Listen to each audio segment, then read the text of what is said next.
ये जो वीडियो अभी आप लोगों ने देखी यहाँ पर, ये है मुंबई में धक्का मुक्की के कारण लोकल ट्रेन से एक महिला अपने बच्चे सहित गिर गई और आरपीएफ के जवान ने बड़ी ही मुस्तैदी से यहाँ पर अपना रिएक्शन दिया और तुरंत वहाँ पर महिला को और बच्चे को जो है वो खींचा गया और उनकी जान बचाई गई।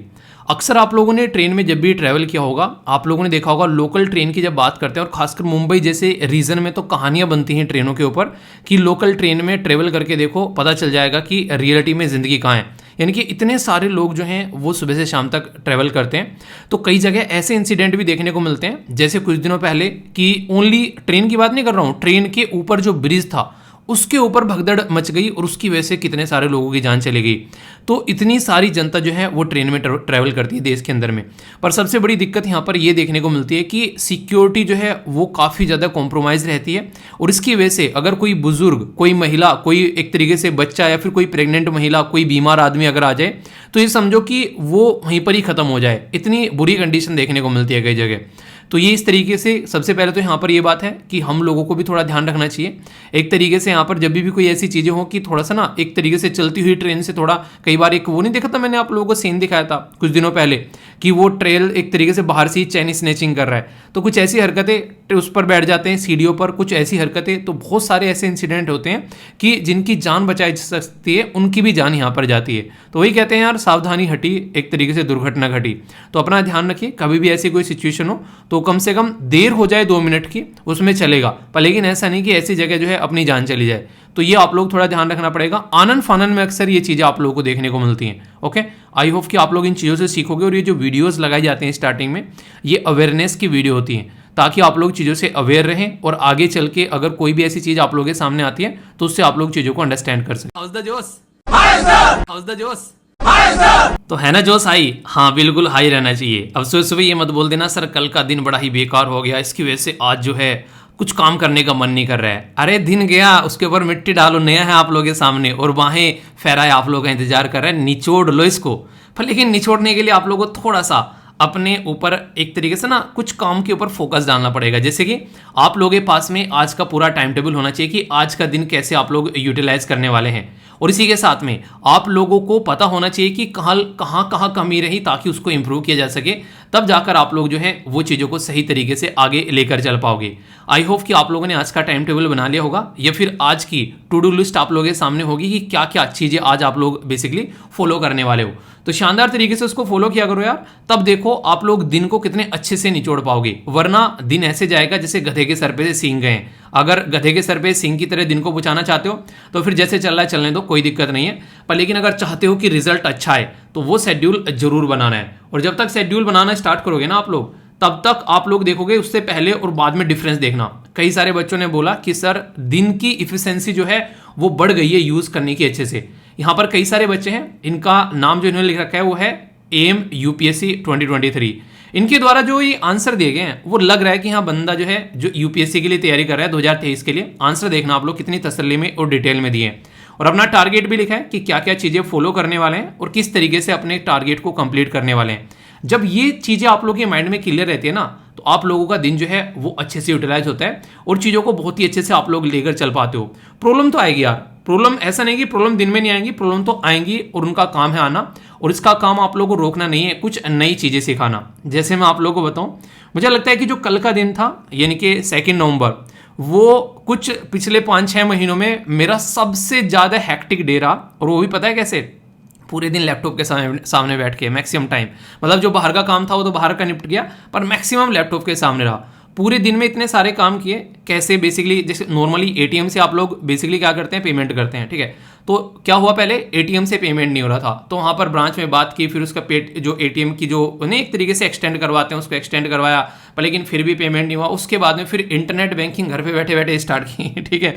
उसमें स्टार्टिंग में वो अलाउ नहीं करते हैं, फिर उसको अलाउ किया गया आराम से, मतलब सारा काम बैठ के किया। और फिर जब यहाँ पर वीडियो रिकॉर्ड करने की बात आई तो होता क्या है आप लोगों को बताऊँ, पहले तो स्टार्टिंग में ना ये सारी चीज़ें करते करते इंसान जो है मतलब 2-3 घंटे लग गए आराम से। जब पहली बार कोई चीज़ करता है ना, नॉर्मली क्या होता है, इंटरनेट बैंकिंग बाहर से स्टार्ट करवा के ले आते थे पहले, और वही चल रही थी अब तक। अब खुद बैठ के घर पर वो सारी चीज़ें स्टार्ट की तो बहुत सारी प्रॉब्लम आई सामने, बहुत कुछ नया सीखा कल जिसकी कुछ हद नहीं है। फिर उसके बाद में क्या हुआ, जैसे कि ये जो मैं लैपटॉप यूज़ करता हूँ, ये एप्पल वाले क्या करते हैं, हर एक 2 महीने के अंदर में कोई ना कोई अपडेट देते हैं, 1 महीने के अंदर में दे देते हैं। और जैसी वो अपडेट आती है, मतलब जैसी वो अपडेट कंप्लीट हुई तुरंत क्या करते हैं, जो ये मैं सॉफ्टवेयर यूज़ करता हूँ कैमटेशिया, इसकी कई सारी चीज़ें ऐसी हैं जो एक्सेप्ट नहीं करते, उसको बंद कर देते हैं।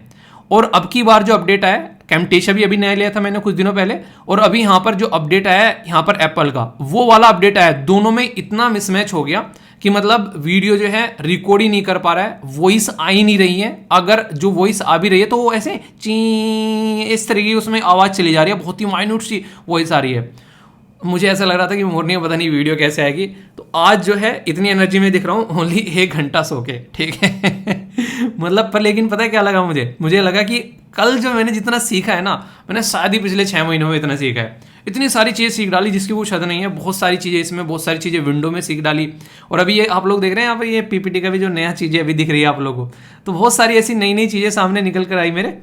तो इसको कहते हैं यार, देखो दिन को जीना। अगर वही दिन होता, उठता, पीपीटी बनाता, ठीक है, पढ़ लेता, आप लोगों को पढ़ा देता तो चला जाता। पर लेकिन अगर मैं फ्रस्ट्रेट होकर बैठता कि मतलब क्या हो रहा है, ऐसा नहीं कि मुझे फ्रस्ट्रेशन हो नहीं रही थी, पर मैं अपने आप को समझा रहा था कि ये मत देख कि फ्रस्ट्रेशन हो रही है, मतलब काम नहीं हो रहा है। क्योंकि कई बार ऐसा होता है कि तुम ट्राई करते हो नहीं होता है, ट्राई करते हो नहीं होता है, मतलब कई बार तो वो हो भी रहा था, कई बार मतलब कई फट में जाके हो रहा था। पर लेकिन जब कंप्लीट हो गया, अब बहुत सारी चीज़ें ऐसी हैं जो मैं चुटकियों में कर सकता हूँ, ठीक है। तो ये सारी चीज़ें आप लोगों को समझने को पड़ेगी। एक ऐसी भी चीज़ है इस पूरे दिन में जो मैं आप लोगों के साथ में शेयर नहीं कर सकता, वो पर्सनली थोड़ी सी, पर्सनल इन द सेंस ऐसा नहीं कि कुछ, पर हाँ वो है कि कुछ ऐसा सिस्टम है, मतलब मेरे फादर से रिलेटेड है। उनका एक काम था जो कि कुछ अटका पड़ा था, उसमें इतना एफर्ट लगा मैंने सोचा भी नहीं था, पर लेकिन घर पे बैठ के कर दिया सारा ऑनलाइन। तो वो था, मतलब एक तरीके से आप लोग बोल सकते हैं। तो ये होती हैं यार चीज़ें, मतलब सीखने को इतना मिला जिसकी कुछ हद नहीं। अब मैं बोलने लगूँ, कल तो इतनी टेंशन थी यार, अब तो मेरा लेक्चर बनाने का मन नहीं कर रहा है, मेरा ना बिल्कुल दिमाग भारी भारी हो रखा है। 1 घंटे सो गए, फ्रेश दिख रहा हूँ ना, ये बात है। कुछ नहीं, दिन में सो लेंगे थोड़ा सा, तो चीज़ों को थोड़ा सा ईजी रखो यार जिंदगी में। उसको इतना टफ बना दे तो यार, कल तो ये हो गया था इसलिए ये हो गया, परसों को ये हो गया, अबे छोड़ो यार, जो हो गया, आगे देखो क्या करना है, और फिर देखो जिंदगी जीने में कितना मजा आता है। तो ये नेचर जिस दिन आप लोगों के अंदर आ गया ना, उस दिन आप लोगों का जिंदगी जीने का तरीका बदल जाएगा, आप लोगों को प्रॉब्लम को देखने का तरीका बदल जाएगा। ये क्यों बता रहा हूँ, इसलिए शेयर कर रहा हूँ ताकि चीज़ें अपनी जिंदगी में भी आप लोग इंप्लीमेंट कर सको। और इसीलिए आप लोगों ने देखा होगा, मैंने आप लोगों के सामने नोटिफिकेशन डाल दिया था टेलीग्राम के ऊपर भी और कम्युनिटी टैग में भी कि जो ये वीडियो है ये नहीं आएगी, ठीक है। मतलब मुझे एक इतना वो लगा, इसको लेकर मुझे सबसे ज़्यादा गुस्सा आया, क्योंकि जब मैं उसमें कम से कम 4 से 5 घंटे लगा रहा, नहीं काम हुआ। फिर मैंने क्या किया, और एक और थोड़ा सा यहाँ पर आप लोगों की नई चीज़ सिखाता हूँ। जब किसी प्रॉब्लम में सामने आप लोग घिरे रहते हैं ना, और उसका सोल्यूशन आप लोगों से नहीं निकल रहा है, थोड़ा देर आप लोगों ना अपने आप को रिलैक्स में डालो। जैसे कि मैंने क्या किया, वो जब नहीं हो रहा था तो शाम के टाइम में मैंने कहा चलो ठीक है, अपना थोड़ा खाना वाना खाते हैं। खाना वाना खा के 2-4 सॉन्ग सुने, थोड़ा सा हल्का सा टहला।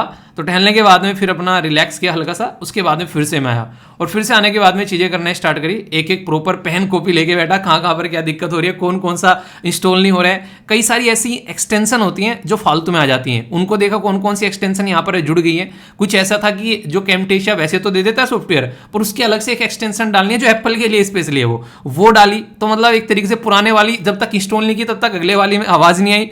और मैंने कहते पूरा महाभारत चला पूरा बहुत अच्छे से। लेकिन at the end of the day video देखो, ये वीडियो शायद टाइम पे आ जाएगी, थोड़ा बहुत लेट होगी अगर होगी तो, पर लेकिन फिर भी वो ये कि 1 घंटे में आँख खुल गई, वो अच्छी बात है, वरना मुझे लग रहा था पता नहीं क्या होने वाला है कल, ठीक है। तो ये चीज़ें देखो यार, सीखो इनसे। आज शाम को 8:30 बजे वीडियो एग्जैक्ट आएगी आप लोगों की, ठीक है। तो ये मैंने आप लोगों के लिए इन्फॉर्मेशन भी दे दी थी, और सॉरी यार मैं टाइम पे इसको लेके नहीं आ पाया, तो सारी चीज़ें मैंने आप लोगों के साथ में शेयर कर दी, ठीक है। इंपॉर्टेंट पर्सनैलिटी है, पहचानो कौन, देखता हूं कौन कौन इन इंपॉर्टेंट पर्सनैलिटी का नाम बताता है, और आई होप कि आप लोग इनका नाम बता पाओगे, क्योंकि ये और एक तो ये और दूसरे शिंजो एबे जो कि अभी इस दुनिया में नहीं रहे, मतलब one of the favourite person है मेरे। अगर इंटरनेशनल लेवल पर आप लोग बात करें, मतलब इंडिया के लिए ना कभी भी बात को यार खड़े मिलेंगे आप लोगों के सामने, मतलब किसी भी तरीके से सपोर्ट करने के लिए तैयार रहते हैं। तो इसलिए दिल टच कर जाता है जब भी इनके बारे में बातें करते हैं। तो बहुत ही इंपॉर्टेंट पर्सनैलिटी है। नाम बताना है आप लोगों को क्या है इनका, और one of the favourite movie of the decade, वो आप लोगों के सामने आने वाली 1 दशक की सबसे शानदार मूवी अवतार, ठीक है। इसका 2nd टीजर आ गया है। क्यों बता रहा हूँ आप लोगों को, इसलिए नहीं बता रहा हूँ कि मूवी दिखा रहा हूँ आप लोगों को जाकर देखो, इसलिए बता रहा हूँ कि फर्स्ट मूवी जो थी उन्होंने इसमें फॉरेस्ट कंजर्वेशन के बारे में बात की थी, कि फॉरेस्ट के साथ में हम लोग जो हैं वो कैसे कनेक्ट रहते हैं। अभी जो 2nd मूवी आने वाली है, आप लोगों ने देखा होगा आज की डेट में क्लाइमेट चेंज को लेकर, ओशियन यानी कि समुद्र के अंदर में जो लेवल बढ़ रहा है, उससे जो कोस्टल एरिया में लोग रहते हैं उनको काफ़ी सारी प्रॉब्लम देखने को मिल रही है यहाँ पर।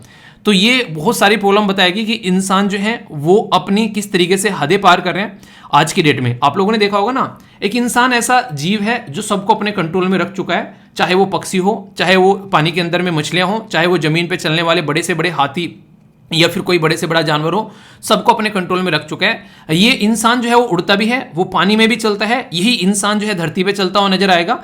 इंसान जो है अपनी सारी संभावनाओं को एक पार करके आगे बढ़ चुका है, इसलिए दूसरे जीव जंतुओं के लिए प्रॉब्लम क्रिएट कर दी इसने। तो उसी के ऊपर एक शानदार मूवी आप लोगों को देखने को मिलेगी, जो पानी के ऊपर पर्टिकुलर मूवी आएगी निकल के। तो one of the favourite movie आप लोगों को देखने को मिलेगी, जो बहुत कुछ सिखा के भी आप लोगों को जाएगी। तो ऐसी मूवी आप लोग जरूर देखा करो। पहली मूवी किस किसने देखी थी, यस या फिर नो, बताइए, देखता हूँ किस किसने देखी।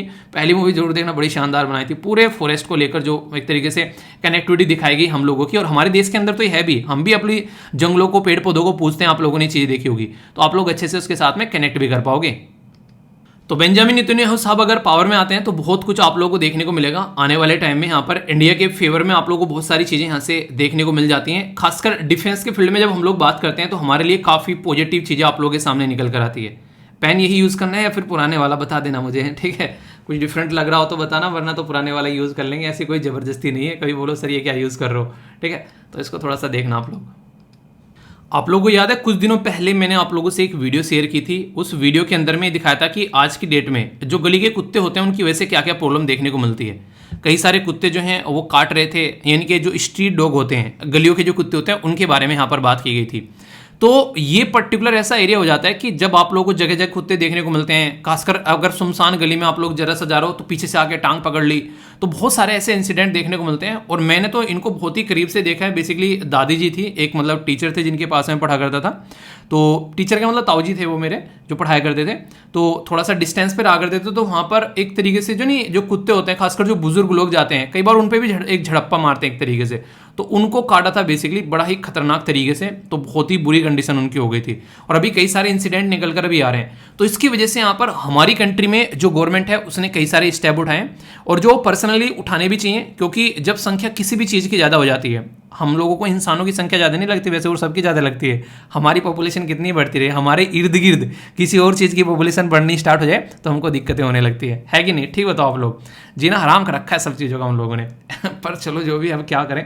तो अभी यहाँ पर बात की जा रही है एनिमल बर्थ कंट्रोल रूल 2022 के बारे में। तो इसके बारे में आप लोगों से क्वेश्चन पूछा सकता है कि एनिमल बर्थ कंट्रोल रूल जो अभी यहाँ पर ये आ रहे हैं 2022 वाले, ये क्या चेंज करके यहाँ पर जाने वाले हैं। तो उसके बारे में मैं बेसिक बातें आप लोगों से करूँगा। सबसे पहले तो यहाँ पर ये पूरा मैक्सिमम फोकस जो आप लोगों को जो स्ट्रीट डॉग हैं उनके ऊपर आप लोगों को देखने को मिलेगा।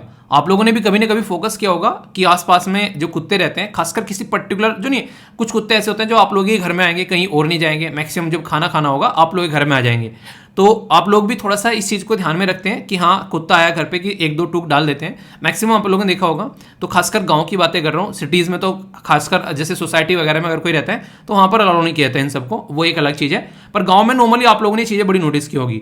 इसके में अगर बात करें तो इनकी पॉपुलेशन जो है एक तरीके से जब अनकंट्रोल होने लगे, पता चला कोई बच्चा जा रहा है उस बच्चे को काट लिया, कोई और दिक्कत आ रही है, मतलब एक तरीके से ये एक तरीके से कोई नया आदमी आ रहा है उसको आने ही नहीं दे रहे हैं वहाँ पर, तो ये सिचुएशन देखने को मिल गई। कोई घर में मेहमान आ रहा है उसको काट लिया, तो ये सिचुएशन है बहुत ही बुरी, जिसकी वजह से बहुत सारी प्रॉब्लम देखने को मिलती है।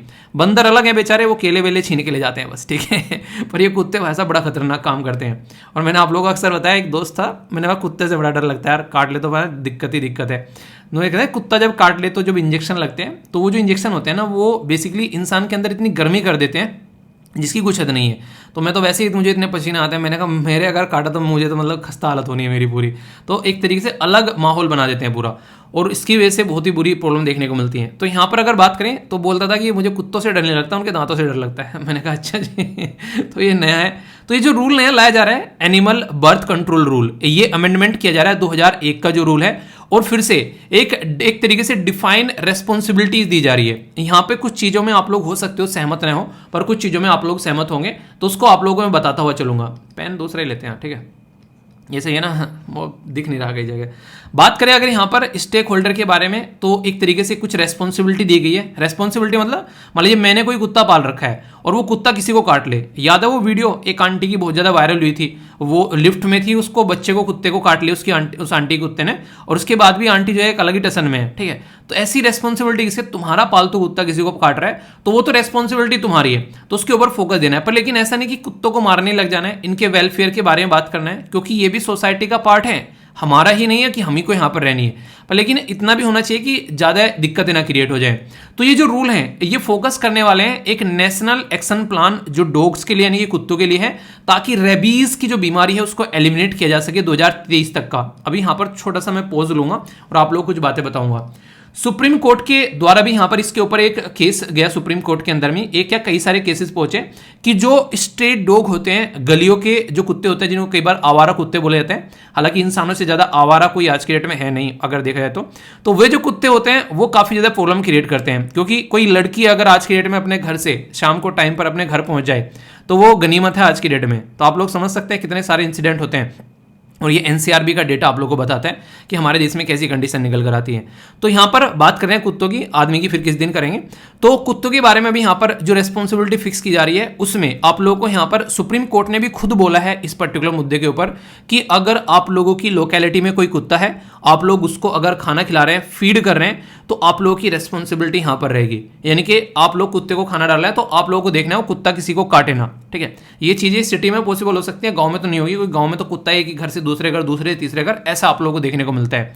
तो इसके लिए गाइडलाइन फिक्स की जा रही है, रेस्पॉन्सिबिलिटी फिक्स की जा रही है यहाँ पर कि कौन यहाँ पर इनको देखेगा। अगर रेस्पॉन्सिबिलिटी रहती है तो फिर यहाँ पर हम लोग समझ पाते हैं। तो रेजिडेंट वेलफेयर एसोसिएशन इसके ऊपर ध्यान रखेगी कि एनिमल बर्थ कंट्रोल के ऊपर ध्यान दिया जाए। कुत्ते अगर उस एरिया में एक्सेस मात्रा में अगर हो रखे हैं, कुत्ते नहीं कोई भी जानवर, तो उसको रोका जाएगा ताकि यहां पर इंसान जो है वो अपनी जिंदगी को अच्छे से एंजॉय कर सके।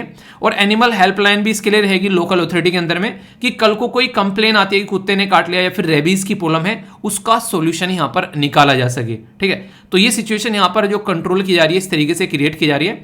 तो ये सेफ्टी के लिए क्रिएट की जा रही है एक तो, और एक तरीके से उस पर्टिकुलर एरिया में सोचो आप लोग यहां पर जैसे ताजमहल के आसपास जाओ होगा, ठीक है, तो पता चला वहां पर उन गलियों में दुनिया भर के कुत्ते घूम रहे हैं ताजमहल के आसपास, वहां पर इंसान जो है वो एंट्री करने का पता चला 2-3 केस डेली आ जा रहे हैं। ये बाकायदा इंटरनेशनल लेवल पर न्यूज बन सकती है कि हाँ ताजमहल की गलियों में इस तरीके से आवारा कुत्ते रहते हैं।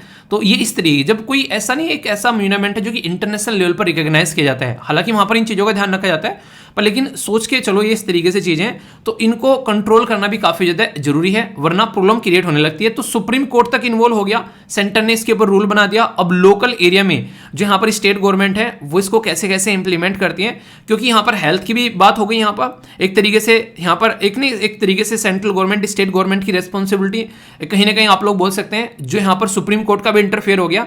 तो ये टॉपिक एक ऐसा टॉपिक बन गया कि इसके ऊपर क्वेश्चन डायरेक्ट और इनडायरेक्ट वे में आप लोगों से बन सकता है बड़ी आसानी से, क्योंकि बहुत ही ज्यादा न्यूज में यहाँ पर रिसेंटली अभी आया, ठीक है। तो national action plan for dog, इसी के साथ में जो एक तरीके से बात की जा रही है यहाँ पर, जो एक रेबीज को जो एलिमिनेट करने की बात की जा रही है 2030 तक का, ये भी एक इंपॉर्टेंट जो आप लोगों के सामने पॉइंट आता है, ठीक है। तो बेसिक इन्फॉर्मेशन है, कोई कंफ्यूजन नहीं होना चाहिए। और 2022 का जो रूल लाया गया है, 2001 के रूल को अमेंडमेंट करके आप लोगों के सामने ये रूल है, ठीक है। आई होप कि माइंड में क्लैरिटी आई होगी। कहीं भी डाउट हो पूछ लिया करो और फीडबैक जरूर दे दिया करो। लेक्चर जैसा भी आप लोगों को लगता है अच्छा या बुरा, आप लोग बताया जरूर करो, ठीक है। 1 सेकंड लगती है फीडबैक देने में, तो उसमें तो नहीं मतलब ऐसा कि आप लोगों को उसमें लगता है कि यार अब लाइक भी करना पड़ेगा, ओ माय गॉड आंसर भी देने पड़ेंगे, ऐसा कैसे चलेगा। आलस से बाहर निकला करो, ठीक हो। जितना आलस से बाहर रहोगे ना उतना ही अच्छे से अपने काम को कर पाओगे, वरना बहुत ही बुरी कंडीशन देखने को मिलती है फिर। तो आलस बहुत बड़ा दुर्गुण है। उन्हें एक जो किसी कविता टाइप में वो करते थे, अगर सुबह भी आलस आए तो क्या जग सुंदर हो पाए, तो वो याद कर लिया करो एक बार, आलस से निकल जाया करो, ठीक है। ये भी एक इंटरेस्टिंग और शॉर्ट न्यूज़ है। इसके बाद में फिर डिटेल में बड़ी न्यूज़ आप लोगों के सामने नजर आएंगी। ये डायरेक्ट भी आप लोग इनका इस्तेमाल कर सकते हैं किसी आंसर राइटिंग में या फिर ऐसे राइटिंग में, या फिर इनसे आप लोगों के ऑब्जेक्टिव टाइप क्वेश्चन आप लोग के डायरेक्ट देखने को मिलते हैं, ठीक है। नेशनल एजुकेशन पॉलिसी हमारे देश में लेकर आई गई 2020 में, यानी कि कैसे हम लोग अपने एजुकेशन सिस्टम को इंप्रूव कर सकते हैं उसके बारे में बात की जा रही है। और टू बी फ्रैंक यार, कोई भी एजुकेशन सिस्टम अगर होता है, किसी भी देश की शिक्षा जो नीति होती है, उसका बेसिक पर्पज ये रहता है कि उस देश की शिक्षा नीति में बच्चों का विकास किया जा सके, ना कि बच्चों को रटने की एक मशीन बनाया जा सके। तो इसी के ऊपर ध्यान रखने की कोशिश की जाती है। ऑब्जेक्टिव क्या रहता है? लर्निंग, ना कि रटना। जहां भी आप लोगों को ये बोला ना इस चीज को रट लो, इस चीज को ये कर लो, तो रटना नहीं है, उस चीज को समझना है, ठीक है। और अगर याद भी करना है तो रटना नहीं है कि हाँ 1 2 दूनी 4 2 दूनी 4, ऐसे नहीं करना है। अगर चीजें याद भी रखनी है तो ट्रिक लगानी है, जिसको मेमोरी फॉर्मेशन ट्रिक बोलते हैं, वो इस्तेमाल करनी है किसी चीज को किसी चीज के साथ में कनेक्ट करके। जैसे कि मैं आप लोगों को बताता हूं हमेशा कि केशवानंद भारती का जो केस आया था वो 1973 में आया था। अगर आप लोगों को इसको याद रखना है तो प्रोजेक्ट टाइगर जो है वो 1973 में आया था। तो मुझे याद रह जाता है कि project tiger, Keshavananda Bharati, tiger case, दुनिया भर की चीजें चेंज कर दी, और प्रोजेक्ट टाइगर, इसको कभी भूलोगे नहीं। मैंने अपने उस टाइम पर बैठा था, दिमाग में कनेक्ट कर लिया, मैं नहीं भूल रहा हूं तो आप लोग कैसे भूल जाओगे? तो रटना थोड़ी ना हुआ, ये होता है मेमोरी फॉर्मेशन। तो इस तरीके से किसी चीज को किसी चीज के साथ में कनेक्ट करके रख देना, लंबे समय तक आप लोग उसको याद रख पाओगे।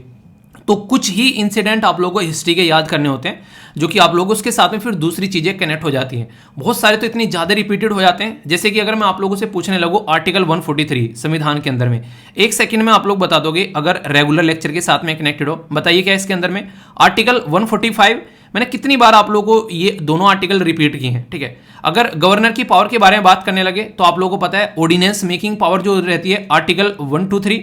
सेम पैटर्न में अगर आप लोग बात करें तो आप लोग बताइए प्रेसिडेंट की पावर क्या रहती है।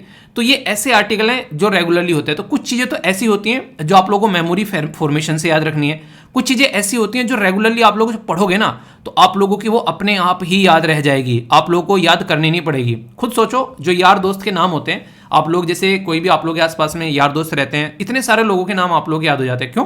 क्योंकि आप लोग उनसे मिलते हैं, उनका नाम पुकारते हैं, ठीक है। इस तरीके से आप लोग बोल सकते हैं। आप लोग जब किसी किताब को पढ़ रहे होते हैं तो कोई बोले पॉलिटी के लिए क्या होगा, लक्ष्मीकांत, रटा है क्या पॉलिटी की बुक लक्ष्मीकांत है, ठीक है।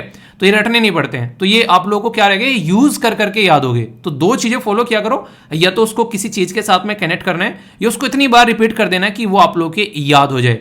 तो ये तरीके हैं, रटना नहीं है कि वो बच्चों वाली हरकत है कि हाँ 2 दूनी 4, 2 दूनी 4, 2 दूनी 4, वो नहीं करना है, ठीक है। तो ये याद रखना। अभी यहां पर क्या बात कर रहा हूं, एजुकेशन के बारे में बात कर रहा हूं। और ये टॉपिक क्यों समझा यहां पर, ये इसलिए समझा क्योंकि इसी के ऊपर यहां पर एक पर्टिकुलर प्रोग्राम आप लोगों को देखने को मिलेगा गवर्नमेंट का, जो कि इसी के बारे में बात कर रहा है। इसका नाम क्या रखा गया, परख इसका नाम रखा गया। परख का मतलब क्या है, हर एक चीज की फुल फॉर्म होती है, तो इसका नाम रखा गया परफॉर्मेंस असेसमेंट। यानी कि परफॉर्मेंस को असेस करना है, किस तरीके की परफॉर्मेंस चल रही है, रिव्यू करना है, एनालाइज करना है of knowledge for holistic development. Holistic development का मतलब क्या होता है, संपूर्ण विकास। यानी कि एक बच्चे को बस पढ़ना नहीं सिखाना है, उस बच्चे को यह भी सिखाना है कि अगर कल को डिप्रेशन में जाए तो कैसे डील करना है, सामने कोई प्रॉब्लम आ जाए तो उसके साथ में कैसे डील करना है। उस बच्चे को यहाँ पर इमोशनल इंटेलिजेंस सिखानी है, ताकि कल को वो इन चीजों को हैंडल करना सीख सके। क्योंकि वही बच्चा जो है कल को चल के पॉलिटिशियन बनेगा, वही बच्चा जो है कल के चल के IAS ऑफिसर बनेगा, वही बच्चा जो है कल को चल के कहीं लॉयर बनेगा, और वही बच्चा कल को चल के इंडिया को इंटरनेशनल लेवल पर रिप्रेजेंट कर रहा होगा। जब इंसान की जिंदगी में प्रॉब्लम आती है ना, आप लोग एक इंटरेस्टिंग चीज बताता हूं, और ये आप लोग बोलना इसमें सही बोल रहे हो या फिर गलत बोल रहा हूं, बताना, मुझे गलत लगे तो गलत बताना, ठीक है। एक बात आप लोगों ने नोटिस की होगी कि जब भी आप लोग अगर खुद की किसी प्रॉब्लम में पड़ जाते हैं, आप लोगों का माइंड जो है वो काम करना लगभग बंद कर देता है। यानी कि आप लोगों का दिमाग जो है उस टाइम पर ठप हो जाता है, ऐसा बोलो। पर लेकिन जब सेम प्रॉब्लम किसी और के इंसान के साथ में है तो आप लोग उसको 1000 सॉल्यूशन बता दोगे कि ऐसा कर लेता भाई ये हो जाता, तो ऐसा कर लेता यार ये हो जाता। रीजन क्या है, रीजन ये कि जब हमारे ऊपर कोई प्रॉब्लम आती है ना, हम लोग उसमें घुस जाते हैं, इमोशनली उसके साथ में कनेक्ट हो जाते हैं और उसका सॉल्यूशन सोचते ही नहीं है। ऐसा मुझे कई बार फील होता है, ठीक है। जब भी मैं किसी प्रॉब्लम को, मेरे सामने कोई आती है तो मेरे स्टार्टिंग में दिमाग पर प्रेशर फील होता है, यार ये आ गई अब टाइम वेस्ट करेगी, मतलब कुछ और काम कर लेता, वो वाली चीज़ आने लगती है। पर लेकिन जैसे ही मैं सोचता हूँ कि ये देखना यार इससे कुछ नया सीखेगा आज, तो इस तरीके से बात करो, अपने दिमाग से बात करना सीखो, ठीक है। वो आप लोगों को जरा सी देर में ना आप लोगों को सॉल्यूशन बताने की कोशिश करेगा, मतलब एक तरीके से जब आप लोग उसको अपने कंट्रोल में कर लोगे। पर लेकिन अगर आप लोग दिमाग के कंट्रोल में रहोगे तो प्रॉब्लम को साइड में कर दोगे। वोकैबुलरी सामने आ गई, कोई मीनिंग आ नहीं रहा, छोड़ो यार बाद में देख लेंगे, कल को फिर आ गई दूसरी, छोड़ो यार बाद में देख लेंगे, भाई ये एग्जाम में आ गई, छोड़ दिया, अब छोड़ लो, क्या छोड़ना है। तो चीज़ों को छोड़ना नहीं है, चीज़ों को कंप्लीट करना है। तो ये आप लोग का एक एजुकेशन सिस्टम जो है वो आप लोगों को बताएगा। तो बताओ कि होता है कि अगर आप लोग माइंड को अपने को यूज करना सीख गए तो ये चीजें कौन सिखाएगा, टीचर सिखाएगा ना ये चीजें। तो ये एजुकेशन सिस्टम का पार्ट होना चाहिए कि बच्चों को ये चीजें सिखानी कैसे है। सेक्स के ऊपर कोई बात करता ही नहीं है, जरा सी देर में ऐसे लगने लगता पता नहीं क्या सर पे पहाड़ गिर गया। इवन बच्चों का ये चैप्टर जो एनसीईआरटीज में दे रखे हैं उनको स्किप कर देते हैं। आप लोगों को पढ़ाया गया, बताइए ये चैप्टर कैसे होते हैं। पूरी जिंदगी इंसान इन चीजों के साथ में रहना है और इन्हीं को छोड़ देना है। क्यों? क्योंकि सोसाइटी में इनके बारे में कोई बात ही नहीं करता है। तो इनको नॉर्मल टॉपिक की तरह ट्रीट करना चाहिए। इसके ऊपर भी अभी फोकस चल रहा है काफी लार्ज स्केल पर, क्योंकि जब बच्चे एक पुबर्टी एज में आते हैं उनकी लाइफ में जो चेंजेस होते हैं, खासकर जब जैसे जैसे चीजें एज आगे बढ़ती हैं, पीरियड साइकिल लड़कियों की स्टार्ट होती है, ऐसे ही लड़कों के अंदर बहुत सारी बॉडी में चेंज होते हैं। छोटे छोटे बच्चे जब इस पैटर्न में आते हैं तो डर जाते हैं, पर लेकिन ये कोई समझाते नहीं है। तो ये एजुकेशन सिस्टम के अंदर हम लोग को डालना है कि कैसे इस चीज को इंप्रूव करना है। तो ये सिस्टम आप लोगों को यहाँ पर देखने को मिलेगा। अभी जब कोविड-19 के टाइम पर कई सारे एडिटोरियल आए, द हिंदू के अंदर, इंडियन एक्सप्रेस के अंदर में मैंने कई सारे एडिटोरियल आप लोगों से डिस्कस करें। कुछ टीचर ऐसे थे कि उनको टारगेट दे दिया कि सिलेबस को कंप्लीट करना है, ठीक है, क्यों? क्योंकि सिलेबस पीछे छूट गए हैं, बहुत दिनों से बच्चे पढ़े नहीं है। कुछ टीचर ऐसे थे जिनको लग रहा था कि रियलिटी में बच्चे जो हैं वो प्रॉब्लम फेस कर आए हैं, तो इनकी प्रॉब्लम का सॉल्यूशन निकालना है। वो जो टीचर थे वो भी उसी माहौल में से निकल के आए। कोविड-19 उन्होंने भी झेला। मैंने बताया कि मेरे कई सारे रिलेटिव की डेथ हुई है कोविड-19 के टाइम पर, तो इस तरीके से टीचर भी उसी माहौल में था, बच्चा भी उसी माहौल में था, तो माहौल को समझ पा रहा था। अब वही टीचर उस सबको इग्नोर कर बस पढ़ाने बैठ जाए, तो टीचर की रेस्पॉन्सिबिलिटी है पहले बच्चों का माहौल तो देखे कि बच्चे किस तरीके से माइंडसेट के साथ में आ रहे हैं, उनके घर में क्या दिक्कतें हो रही हैं, आसपास क्या माहौल देखने को मिला, इतना डरावना कि कोविड-19 आ रखी है, हाहाकार हो रखी है, ऊपर से न्यूज़ चैनल वालों ने मतलब उसको ना दानव बना दिया इस तरीके से। वो चीज़ों को सोल्यूशन नहीं देते न्यूज़, आज के डेट में जो न्यूज़ वाले होते हैं ना, उसको इतना बढ़ा देते हैं कि मतलब टीआरपी के चक्कर में बस हा हुल्ला ज़्यादा रहता है, तो वो दिक्कत है। तो इसलिए यहाँ पर एजुकेशन पॉलिसी के सिस्टम के अंदर ये चीज़ें लाई जाती है ताकि इंप्रूव किया सके। अब तक की one of the best education policy आप लोग ये देश की बोल सकते हो, जो कि हमारे देश में देखने को मिल रही है। इससे पहले 2 और आई हैं, वो कौन कौन सी हैं वो आप लोगों को बताना है। और नेशनल एजुकेशन पॉलिसी को समझने में अगर जरा सी भी दिक्कत आप लोगों की है तो नेशनल एजुकेशन पॉलिसी बाय वीर सर्च कर लेना, बहुत ही डिटेल में इसके ऊपर वीडियो बना रखी है, एक एक पॉइंट आप लोगों का चक्षु खोल देगा, ठीक है। अभी यहां पर मैं बात करूं परख के बारे में, तो ये प्रोग्राम पहले तो ये पूछेंगे किसका है, तो याद रखिएगा ये जो प्रोग्राम है ये हमारी कंट्री में मिनिस्ट्री ऑफ एजुकेशन का है। मिनिस्ट्री ऑफ एजुकेशन के द्वारा यहां पर ये प्रोग्राम लाया गया है ताकि एक यूनिफॉर्मिटी लाई जा सके। ये इतनी गंदी चीज लगती है मुझे अपने देश के अंदर में, रियलिटी में बोल रहा हूं। आप मान लीजिए बिहार से आते हैं, यूपी से आते हैं, गुजरात से आते हैं, महाराष्ट्र से आते हैं, अलग अलग राज्य से आते हैं, साउथ में चले जाएं, केरला और तमिलनाडु से, मतलब बोर्ड में इतना डिफरेंस है जिसकी कुछ हद नहीं है।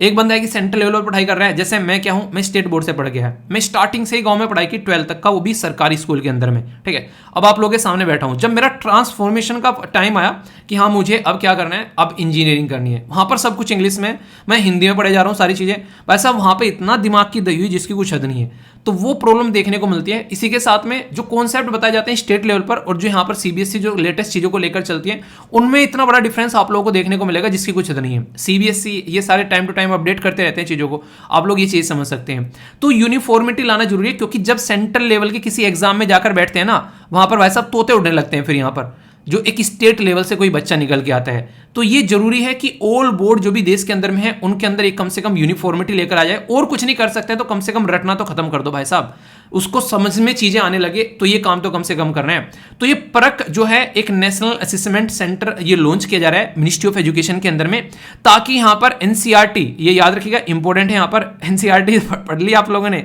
पढ़ ली तो दूर है, फुल फॉर्म एक बच्चा कह रहा है सर मुझे तो एनसीईआरटी की फुल फॉर्म भी याद नहीं है अब तक तो जी फुल फॉर्म क्या है, क्या ही बोलूं यार नो कमेंट, ओके पढ़ लो एनसीईआरटी, ठीक है, काम आएंगी। नेशनल जो बेसिकली यहाँ पर बात करते हैं अचीवमेंट सर्वे के बारे में, नास एक तरीके का सर्वे है यहाँ पर, और स्टेट अचीवमेंट सर्वे भी आप लोग यहाँ पर देखने को मिलते हैं। उसी पैटर्न में यहाँ पर ये भी इस चीज़ के ऊपर फोकस करेगा कि आउटकम क्या निकल के आ रहा है और कैसे थिंकिंग स्किल जो है बच्चों के अंदर में एक तरीके से डेवलप करनी है। पुराने टाइम पे आप लोगों को इंटरेस्टिंग चीज़ बताता हूँ, हमारा जो एजुकेशन सिस्टम था ना वो इतना तकड़ा था। नालंदा यूनिवर्सिटी के बारे में सुना होगा, तक्षशिला, इतनी सारी बड़ी बड़ी यूनिवर्सिटी आप लोगों को देखने को मिलती थी, उनके अंदर में एक शानदार एजुकेशन सिस्टम होता, बाहर से लोग पढ़ने हमारे देश में आया करते थे। पर लेकिन अंग्रेजों के द्वारा सबसे पहले एजुकेशन सिस्टम डिस्ट्रॉय किया गया, क्योंकि पता था कि एजुकेशन अगर डिस्ट्रॉय कर दी इस देश की तो सारी चीजें अपनी मुट्ठी में आ जाएंगी। तो इस तरीके से आप लोग अंडरस्टैंड कर सकते हैं। तो एजुकेशन सिस्टम बहुत ज्यादा जरूरी है इंप्रूव होना, अगर वो सही रहेगा तो सारी चीजें जो हैं वो सही चलती रहेगी। इसलिए कहते हैं कि एजुकेशन सिस्टम सुधार लो, सारी चीजें अपने आप सुधर जाएंगी। तो इसीलिए मैकाले साहब ने सबसे पहले एजुकेशन सिस्टम के ऊपर ही हथौड़ा मारा कि पहले ये खराब करो इनका, तब चीजें सुधरेंगी, और अब तक हम लोग उसी ढर्रे पर चले हुए आ रहे हैं। तो नास जो नेशनल एजुकेशन जो सिस्टम है यहाँ पर, ये नेशनल एजुकेशन पॉलिसी ये जो आ रही है ये इसी सिस्टम को यहाँ पर चेंज करेगी और चीज़ों को इंप्रूव करेगी। पहले इसको मिनिस्ट्री ऑफ ह्यूमन रिसोर्सेज बोलते थे, अभी इसको हम लोग मिनिस्ट्री ऑफ बेसिकली एजुकेशन बोलने लगे हैं, ठीक है। तो ये नाम कई बार चेंज हो चुके हैं, राजीव गांधी जी के टाइम पर चेंज हुआ था, फिर अभी नरेंद्र मोदी जी ने आकर चेंज कर दिया, उससे पहले भी ये एजुकेशन मिनिस्ट्री थी।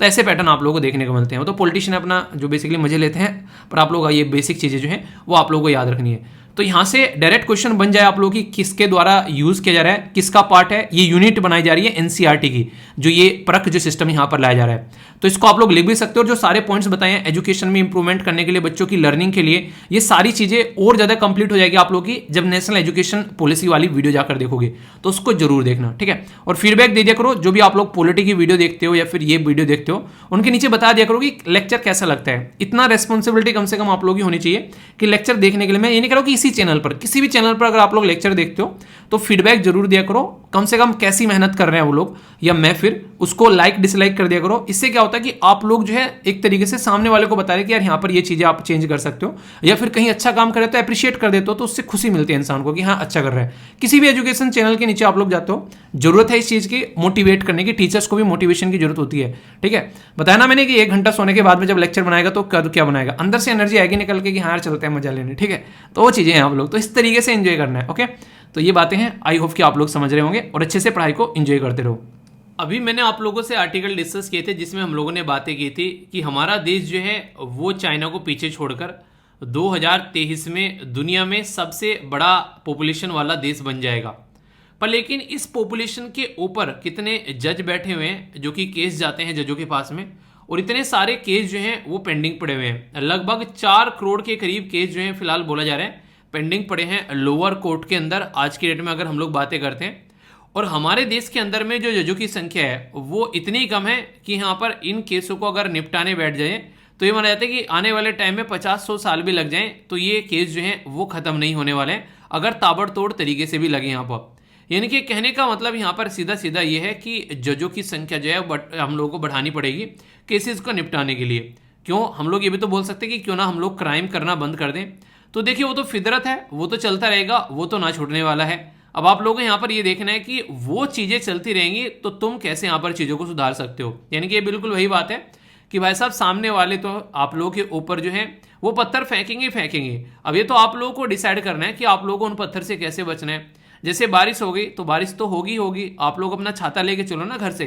तो वही वाली बात है यहाँ पर, तो किस तरीके से हम लोग जजेस की संख्या बढ़ा सकते हैं। और अभी रिसेंटली कई सारे ऐसे चीफ जस्टिस हैं जो कि यहाँ पर भाषण देते देते पब्लिक में रो तक पड़े कि ये कंडीशन इतनी खराब है कि सुधरेगी नहीं आने वाले टाइम में भी।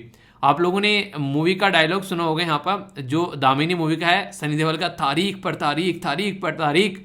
लोग नहीं कहते कि एक तरीके से महिलाएं अपनी चप्पल घिसा लेती हैं, उनके गहने और जवाहरात तक बिक जाते हैं तो मिलती है सिर्फ उनको तारीख।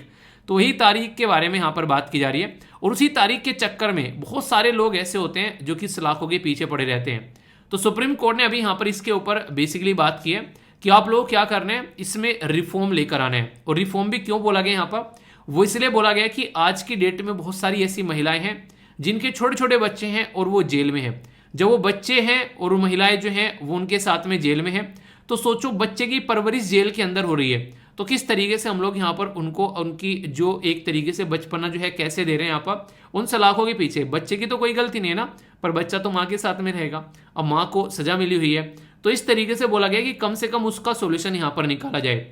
अभी यहाँ पर कुछ ऐसे सोर्सेज जो मैं पढ़ रहा था वहाँ पर ये बोला गया अभी सुप्रीम कोर्ट के द्वारा भी, ऐसी बुरी कंडीशन है आज के डेट में, अगर जेल में चले जाओ तो वहाँ पर जेल में इंसानों को अगर छोड़ दिया जाए कुछ दिनों के लिए, कुछ ऐसे इंसानों को जो कि नॉर्मल सोसाइटी में बाहर रहते हैं, तो वहाँ पर सजा की जरूरत ही नहीं है। मतलब कोर्ट तो बाद में सजा देगा, जेल में जाना ही एक तरीके की सजा हो जाता है। इतनी बुरी कंडीशन देखने को मिलती है। जिस एरिया में एक इंसान बैठ पाता है, खा पाता है, नहा पाता है, उस एरिया में 3-3 4-4 लोग आप लोगों को देखने को मिलेंगे। बीमारी का घर है यहाँ पर, ये ऐसी ऐसी भी बातें यहाँ पर बोली जाती हैं। कई सारे लोग जब जेल से आते हैं तो वो अक्सर सुधर जाते हैं, उसके पीछे रीजन ये रहता है कि वो ऑलरेडी वहां पर जो कंडीशन है जेल के अंदर वो देख लेते हैं, जिसके चलते यहाँ पर वो समझ जाते हैं कि भाई साहब कुछ भी हो जाए यार, इस नर्क में तो नहीं जाना है। तो यहाँ पर इसी के ऊपर यहाँ पर अभी मैं आप लोगों से बात करूंगा। सुप्रीम कोर्ट के द्वारा बोला गया कि आज की डेट में अगर देखें, हम लोग कई बार बोल भी चुके हैं कि रिफॉर्म लाने की जरूरत है यार, जिस तरीके से यहाँ पर दिक्कतें देखने को मिलती हैं। और खासकर अगर बात करें यूके के अंदर जैसे यहाँ पर चीजें हैं, उसके बेस पर हम लोग रिफॉर्म ला सकते हैं। इसका मतलब क्या है, इसका मतलब यहाँ पर आप लोगों को समझा जाए, आप लोगों के मोहल्ले में कोई एक लड़का है बड़ा ही पढ़ाकू टाइप का, बहुत पढ़ता है, ठीक है, आप लोगों के घर वाले आप लोगों को ताने मारते हैं, देख कितना पढ़ रहा है वो, ठीक है। तो इसका मतलब ये हो गया कि एक तरीके से वो सिलेक्शन भी ले रहा है, आगे चलकर अच्छे से अपनी जिंदगी सवार कर ले गया। तो आप लोग के पापा मम्मी पापा फिर बोलेंगे या घर वाले कि देखो वो कहाँ पहुंच गया और तुम कहाँ रह गए। तो कंपेयर करने की आदत होती है, तो इसलिए हम लोग अपनी कंट्री की जो सिचुएशन है वो यूके के साथ में कंपेयर कर रहे हैं, और वो इसलिए क्योंकि यूके ने हम लोग को ये सिस्टम जो है वो सौगात में दिया है, 200 साल हमारे ऊपर रूल करके गए हैं, तो उसी में से ये सिस्टम हमारा निकल कर आया है। तो इसलिए यहाँ पर रिफॉर्म करने के लिए भी उनकी तरफ को देखेंगे ना, तो वही काम हम लोग कर रहे हैं। तो यूके की तरफ को देख रहे हैं कि भाई बताओ कि क्या इसका सोल्यूशन निकाला जा सकता है, तो उसको देख देख कर हम लोग अपने सोल्यूशन निकाल सकते हैं। एक आर्टिकल पढ़ा था मैंने किसी न्यूज़पेपर में, एग्जैक्ट मुझे न्यूज़पेपर याद नहीं आ रहा है क्योंकि कई सारे न्यूज़पेपर के कई सारे आर्टिकल मैं देखता रहता हूँ। तो उसमें वहाँ पर एक पर्टिकुलर एक पर्सन थे जो कि वहाँ पर किसी पर्टिकुलर एरिया में जेलर रह चुके थे, उनके द्वारा आर्टिकल लिखा गया था। तो उनके द्वारा बोला गया कि जब तक मैं यहाँ पर जेलर की पोस्ट पर रहा वहाँ पर, तो तब तक मुझे ऐसा लग रहा था कि यार किस तरीके से यहाँ पर इसको सुधारा जाए, क्योंकि डेली मैं ऐसे लोगों को देखता था वहाँ पर जो कि इस तरीके से वहाँ पर हैं कि ये मानो कि आज उनको बीमारी लग के मर जाए, और बहुत सारे लोग यहाँ पर सुसाइड कर लेते हैं, बहुत सारे लोगों की डेथ हो जाती है जेल के अंदर में, जबकि उनके ऊपर केस चल रहा होता है, अंडर ट्रायल कैदी होते हैं वो। तो यहाँ पर ये सिचुएशन आप लोग समझ सकते हैं।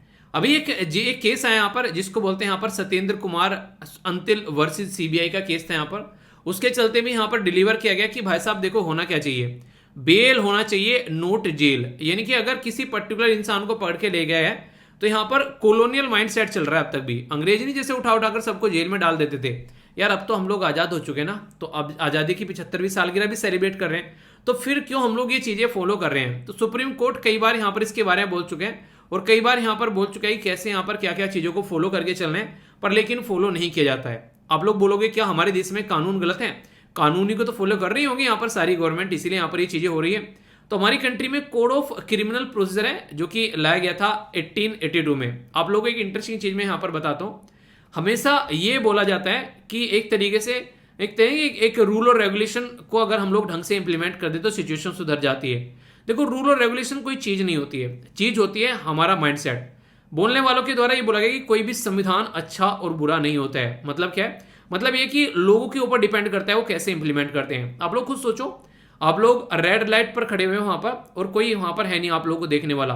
अब एक इंसान ऐसा है कि जो वहां पर खड़ा है, जब तक कि वो रेड लाइट जो है ग्रीन में कन्वर्ट न हो जाए तब तक वो इंसान जो है अपनी जगह से हिल नहीं रहा है। और एक इंसान ऐसा है कि वो ताबड़तोड़ तरीके से गाड़ी निकाल कर ले जाता है, और कोई अगर सामने आए तो उसको ठोकर भी चला गया। अब यहाँ पर किसकी गलती है? यहाँ पर रेड लाइट तो थी यार, बना रखी थी, प्रॉपर सिस्टम भी चल रहा था, पर आप लोगों ने फॉलो ही नहीं किया। तो यही चीजें आप लोगों को देखने को मिलेगी। तो कानून में कोई कमी नहीं होती है, अगर मनसा यानी कि इच्छा हो इंप्लीमेंट करने वाले की अच्छी, कि हाँ भाई साहब ये इंप्लीमेंट होना चाहिए, तो कानून कभी भी गलत और सही नहीं होते।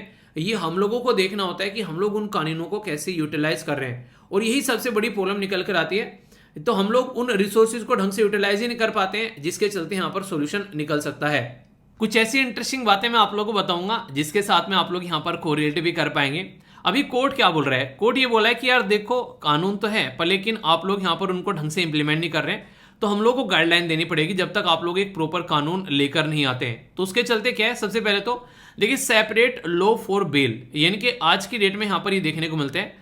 आज़ादी से पहले यहाँ पर जब से आज़ाद हुआ देश तब से लेकर हम लोग क्या कर रहे हैं, हम लोग चीज़ों को सुधारने की कोशिश कर रहे हैं, पर लेकिन फिर भी अंग्रेजों का पैटर्न फॉलो कर रहे हैं, अंग्रेजों की हरकतें फॉलो कर रहे हैं। अंग्रेजी नहीं छूटी हम लोगों से, और क्या छूटेगा, ठीक है, ऐसा आप लोग बोल सकते हो। तो यहाँ पर बेल देने में ऐसा लगता है कि एक तरीके से बेइज्जती होगी, तो ऐसा नहीं फील करना है यार। अगर किसी को बेल दी जा सकती हो, बेल मिलनी चाहिए। और आप लोगों ने देखा होगा कहीं कोई मर्डर हो गया, कोई उल्टी सीधी हरकत हो गई, तो वहाँ पर दुनिया भर के लोगों को गिरफ्तार करके जेल में ले जाते हैं डालकर, ठीक है। तो ये काफ़ी ज़्यादा खतरनाक होता है, जिसकी वजह से काफ़ी सारी प्रॉब्लम देखने को मिलती है। तो स्पेशली फॉर नॉन कॉग्निजेबल जो ऑफेंस रहते हैं, जहां पर वारंट की जरूरत नहीं होती है, ठीक है, तो वहां पर ये रहता है। कॉग्निजेबल में तो वारंट चाहिएगा तभी यहां पर सारी चीजें चलेंगी, पर लेकिन इस टाइम पर क्या होता है, उठा लो भर लो गाड़ी में, इनके ऊपर जाकर जो है वो डंडा छोड़ा जाएगा, कोई ना कोई तो यहाँ पर मानी जाएगा कि हाँ ऐसे ऐसे सही था और ऐसे ऐसे गलत था। तो वो सही तरीका नहीं है, एक इंसान को इंसानों की तरीके से ट्रीट करना चाहिए। ऐसी बातें यहाँ पर कई बार बोली जाती हैं। इसीलिए जो विजय माल्या है, जो कि पढ़े हुए हैं आज के डेट में यूके के अंदर में, यूके की गवर्नमेंट कई बार तो इसलिए नहीं यहाँ पर जो कोर्ट उसको एक्सेप्ट करता है, उनको ये लगता है कि हमारी कंट्री में जो जेल है उसमें इनह्यूमन तरीके से लोग रहते हैं, यानी कि इंसान को इंसान नहीं समझा जाता है, जिस तरीके से हमारी कंट्री में जेल की कंडीशन देखने को मिलती है। सुप्रीम कोर्ट यहाँ पर ये कह रहे हैं यार आप लोगों ने ना बदतमीजी की पराकाष्ठा पार कर रखी है। मतलब क्या इसका मतलब यहाँ पर यह है कि आप लोगों को पता है अगर कोई लोग जो है अगर इन सेक्शन के तहत अगर उसको यहाँ पर एक तरीके से नहीं, ये कुछ ऐसे सेक्शन है यहाँ पर बेल एप्लीकेशन की जरूरत ही नहीं पड़ती है, ठीक है। अगर यहाँ पर ये सेक्शन अप्लाई किए जाते हैं, सेक्शन 88, सेक्शन 10, मतलब सेक्शन है रटन नहीं आप लोगों को लिखना है कि कुछ सेक्शन ऐसे हैं कि यहाँ पर आप लोगों को बेल की जरूरत ही नहीं पड़ेगी। पर लेकिन क्या करते हैं यहाँ पर नॉर्मली पुलिस वाले, वो बोलते हैं कि आप लोगों को फिर से बेसिकली क्या करना है, एक नया फॉर्म भरना है। अगर आप लोग चाहते हैं तो आप लोगों को सेपरेट एक बेल एप्लीकेशन देना पड़ेगा। अरे भाई साहब ऑलरेडी यार ये वाले सेक्शन हैं जो कि यहाँ पर अप्लाई किए जा रहे हैं, इनमें बोल दिया गया है कि बेल की एप्लीकेशन की जरूरत है नहीं, क्यों फालतू में डबल माथा पच्ची करा रहे हो उन लोगों से, क्यों फालतू में उनसे डबल फॉर्म भरा रहे हो। तो ये वाली खतरनाक चीज़ है, यानी कि बिना बात की बात। मुझे तो यहाँ पर एक चीज़ याद आ गई, आप लोगों को शायद मैंने सुनाया भी था। मैं जब दिल्ली में रहता था तो मुझे कनेक्शन लेना था, जो लैंडलाइन कनेक्शन होता है जो फ़ोन का, उससे इंटरनेट भी चलता था, तो उससे ठीक ठाक स्पीड आती थी।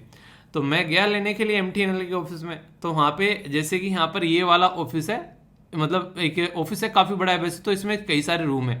तो इस वाले ऑफिस में मैंने फॉर्म सबमिट किया, ठीक है। तो मैंने बोला कि कर दो यार इसको काम को, कह रहा है कि नहीं ये हानि होगा, ये दूसरी जगह होगा और वो कल आएंगे। मैंने कहा कल, मतलब वो कल नहीं आएंगे। उन्होंने बोला कि दूसरी जगह होगा और आदमी नहीं है वहाँ पर, फॉर्म वो लेकर जाएगा। मतलब क्या, मतलब कि बराबर में एक रूम छोड़कर एक और रूम था यहाँ पर, इस रूम के अंदर फॉर्म जाना था। ये इंसान इस रूम के अंदर फॉर्म लेके नहीं जा रहा, क्यों? क्योंकि जो फॉर्म लेके जाने वाला है वो फॉर्म लेके जाने वाला यहाँ पर नहीं है, और यहाँ पर जो इंसान बैठा है वो यहाँ से फॉर्म लेके आएगा नहीं, क्योंकि दोनों की बेसिकली बेइज्जती हो जाएगी।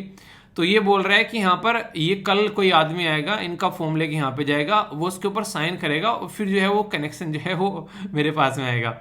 मैंने कहा ओ भाई ऐसा कर, मैं दे आता हूँ ये उठाकर इसको, ठीक है, तू कनेक्शन दे दे, मैं चक्कर काटते फिरूंगा क्या, ठीक है।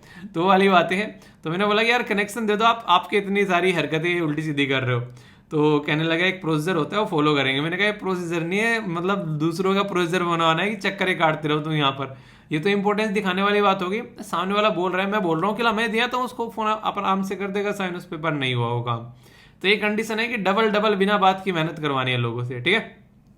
ये तो अलग बातें हो गई। अब बात करें आप लोगों से, जो इंपॉर्टेंट है वो ये है कि लॉ एंड ऑर्डर मेंटेन कैसे रखना है। ये स्टेट लिस्ट के अंडर में आता है। अब स्टेट लिस्ट और जो भी यहाँ पर जो यूनियन टेरिटरी है उनको यहाँ पर बोला गया, डायरेक्ट किया गया सुप्रीम कोर्ट के द्वारा कि आप लोग कोशिश करो कि प्रॉपर वे से चीज़ों को लेकर चलो, और किसी को भी ऐसे नहीं कि फालतू में अरेस्ट कर रहे हो, ठीक है। CBI ऑलरेडी यहाँ पर इसके बारे में बातें कर चुकी है, ठीक है। CBI भी यहाँ पर किस तरीके से स्पेशल जजेस जो है उनको आप लोग ला सकते हो। अच्छा एक इंटरेस्टिंग चीज़ बताऊँ, जब मैं एक आर्टिकल पढ़ रहा था तो उसमें एक इंटरेस्टिंग चीज़ ये बोलेगी, ये एक टाइम था, पहले टाइम में अगर बात करें नहीं है वो फैसिलिटी, उस टाइम पे ये था कि जिस दिन छुट्टी हुआ करती थी ना, तो जो जज थे वो जाकर बैठा करते थे, कहाँ पर, जज हो गए या फिर वहाँ पे कोई हायर अथॉरिटी हो गई थी, जेलर वगैरह, वो सब जाकर बैठा करते थे और ये देख रहे थे कौन से ऐसे लोग हैं जिनको बेल दी जा सकती है, ठीक है। तो वहीं पर ही जाकर फटाफट जो है उनका एक तरीके से जुगाड़ पानी करके बैठा के वहाँ पर दरबार टाइप का, तो उनको बेल दे डाली सबको। तो लोगों का एक काम करने की अंदर से इच्छा भी होनी चाहिए कि हाँ काम करना चाहते हैं। आज के डेट में बहुत सारे लोग ऐसे हैं जो काम भी करना नहीं चाहते हैं, तो ये भी कंडीशन आप लोगों को देखने को मिलेगी। पर लेकिन एक इंटरेस्टिंग फैक्ट इससे भी बड़ा मैं आप लोगों को बता दूं, हमारी कंट्री में आज की डेट में अगर आप लोग बात करें, दुनिया भर की ऐसे मतलब एक तरीके से ढांचेगत की जरूरत है जहां पर जो एक तरीके से जजेस जाके बैठ सकें। अब जज को बैठने की भी जगह नहीं है, ढांचे तक भी नहीं है पर ऊपर अवेलेबल। एक बार एक पर्टिकुलर डिस्कशन सुन रहा था मैं कोई, उसमें ये बोल रहे थे जो खुद जज साहब थे, अच्छा आप ये बताओ अब यहाँ पर कोई लेडी जज है, ठीक है, और वहाँ पर जहाँ पर वो लेडी जज है, जहाँ पर पर्टिकुलर कोर्ट रूम बनाया जाना है, वहाँ पर प्रॉपर फैसिलिटी नहीं है, सेपरेट उनके लिए टॉयलेट की भी, जहाँ मेंस जाते हैं वहीं पर ही हो जाते हैं, ठीक है।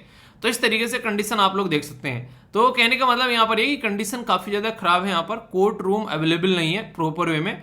कम से कम 5000 के करीब नए कोर्ट रूम की रिक्वायरमेंट है अगर आप लोग चाहते हैं यहाँ पर इस चीज़ का सोल्यूशन निकाला जा सके।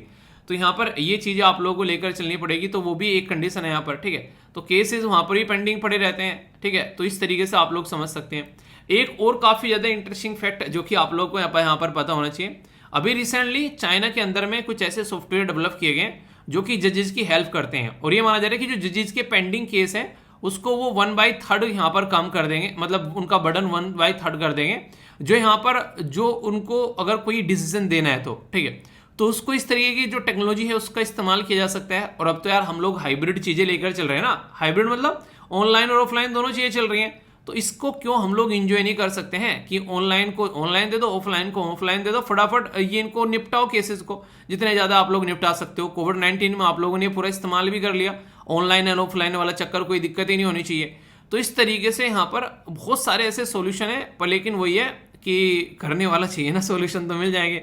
सॉल्यूशन तो आप लोगों के पास में ही है सारे, ठीक है। आप लोगों के पास में किस चीज़ की कमी है, अगर आप लोगों को बोलो आज के डेट में सिलेक्शन लेने के लिए, आप लोग एक बार देखो बैठकर, सारी चीज़ आप लोगों के पास में अवेलेबल है। आप लोगों के मम्मी पापा ने सारी चीज़ें आप लोगों को दे रखी है, सारी चीज़ें A to Z जो आप लोग चाहिए अपनी प्रिपरेशन करने के लिए, रिसोर्सेज वगैरह, इंटरनेट वगैरह, मोबाइल वगैरह, या फिर जो भी आप लोग कहीं एक तरीके से ना कोई जो ऑफलाइन इंस्टीट्यूट ज्वाइन करते हैं या ऑनलाइन, ये सब चीज़ें वो पैसे दे रहे हैं अपने पास से, अपनी मेहनत की कमाई आप लोगों के लिए।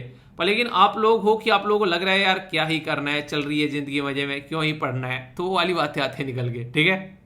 कुछ और कंडीशन आप लोगों को हमारे देश में देखने को मिलेगी जो कि यहाँ पर इसके बारे में बातें करती हैं, जैसे कि बेलेबल और नॉन बेलेबल ऑफेंस, यानी कि एक ऐसा ऑफेंस जहां पर बेल जो है वो नहीं मिलेगी और एक ऐसा ऑफेंस जहां पर बेल मिल जाएगी। तो यहाँ पर जो एक तरीके से हमारी कंट्री में इंटरेस्टिंग चीज ये है कि आप लोगों को ये देखने को मिलेगा कि कानून के अंदर जो है बेल को डिफाइन नहीं किया गया है, बस ये दिखाया गया है कि एक तरीके से कि यहाँ पर जो बेलेबल होगा ये ऑफेंस या फिर नॉन बेलेबल होगा। और सीआरपीसी जो क्रिमिनल प्रोसीजर कोड है यहाँ पर ये, तो मजिस्ट्रेट को पावर दे दी गई है। जैसे हमारा संविधान बनाया गया ना, तो हमारा संविधान बनाते टाइम हमारे जो पार्लियामेंट में बैठने वाले सांसद है उनको पावर दे दी गई है कि आप लोग अपने डिसीजन ले सकते हो, ठीक है। ऐसा नहीं कि संविधान में एक एक पॉइंट लिखा हुआ है, ऐसे तो भाई साहब संविधान लिखने बैठेंगे तो संविधान नहीं यूपीएससी का सिलेबस हो जाएगा, ठीक है। इतनी सारी किताबें बन जाएंगी उस संविधान की, ठीक है। तो इसलिए यहाँ पर हमारा जो संविधान है वो बड़ा ही प्यारा सा संविधान लिखा गया, पर लेकिन उसके चलते हम लोगों को कुछ छूट भी दी गई है कि हम लोग अपने हिसाब से यहाँ पर कुछ चीज़ें कर सकते हैं। तो ये उसकी खूबसूरती है हमारे संविधान की, तो वो चीज़ें हम लोग को देखने को मिलेगी। अगर बात करें यहाँ पर, अगर किसी को रिलीज करना है तो यहाँ पर रिलीज किया जा सकता है, जैसे कि एक तरीके से सिक्योरिटी लेकर, ठीक है, इस इंसान को रिलीज करना है, बॉन्ड टाइप में आप लोग बोल सकते हैं, या फिर विदाउट बॉन्ड। तो कौन डिसाइड करेगा, ये इम्पावर किया जाता है मजिस्ट्रेट को। तो इससे कुछ तो खाली होंगे जेलें, पर लेकिन वो नहीं होता है। नॉन बेलेबल जो ऑफेंस होता है, जैसे कि कोग्निजेबल जो ऑफेंस होता है, ठीक है, उसके बारे में बात करें तो यहाँ पर पुलिस जो है वो विदाउट वारंट अरेस्ट कर लेती है, किसी ने किसी का मर्डर कर दिया। अब वारंट तो आने का नहीं, यहाँ पर पता चला सामने वाला 2-4 के मर्डर और कर गया लेकर, तो पकड़ के गर्दन उसकी जेल में डालो भाई साहब, इतना खुला छांड थोड़ी ना छोड़ना है सड़कों पर कि वो सबको मारता घूम रहा है।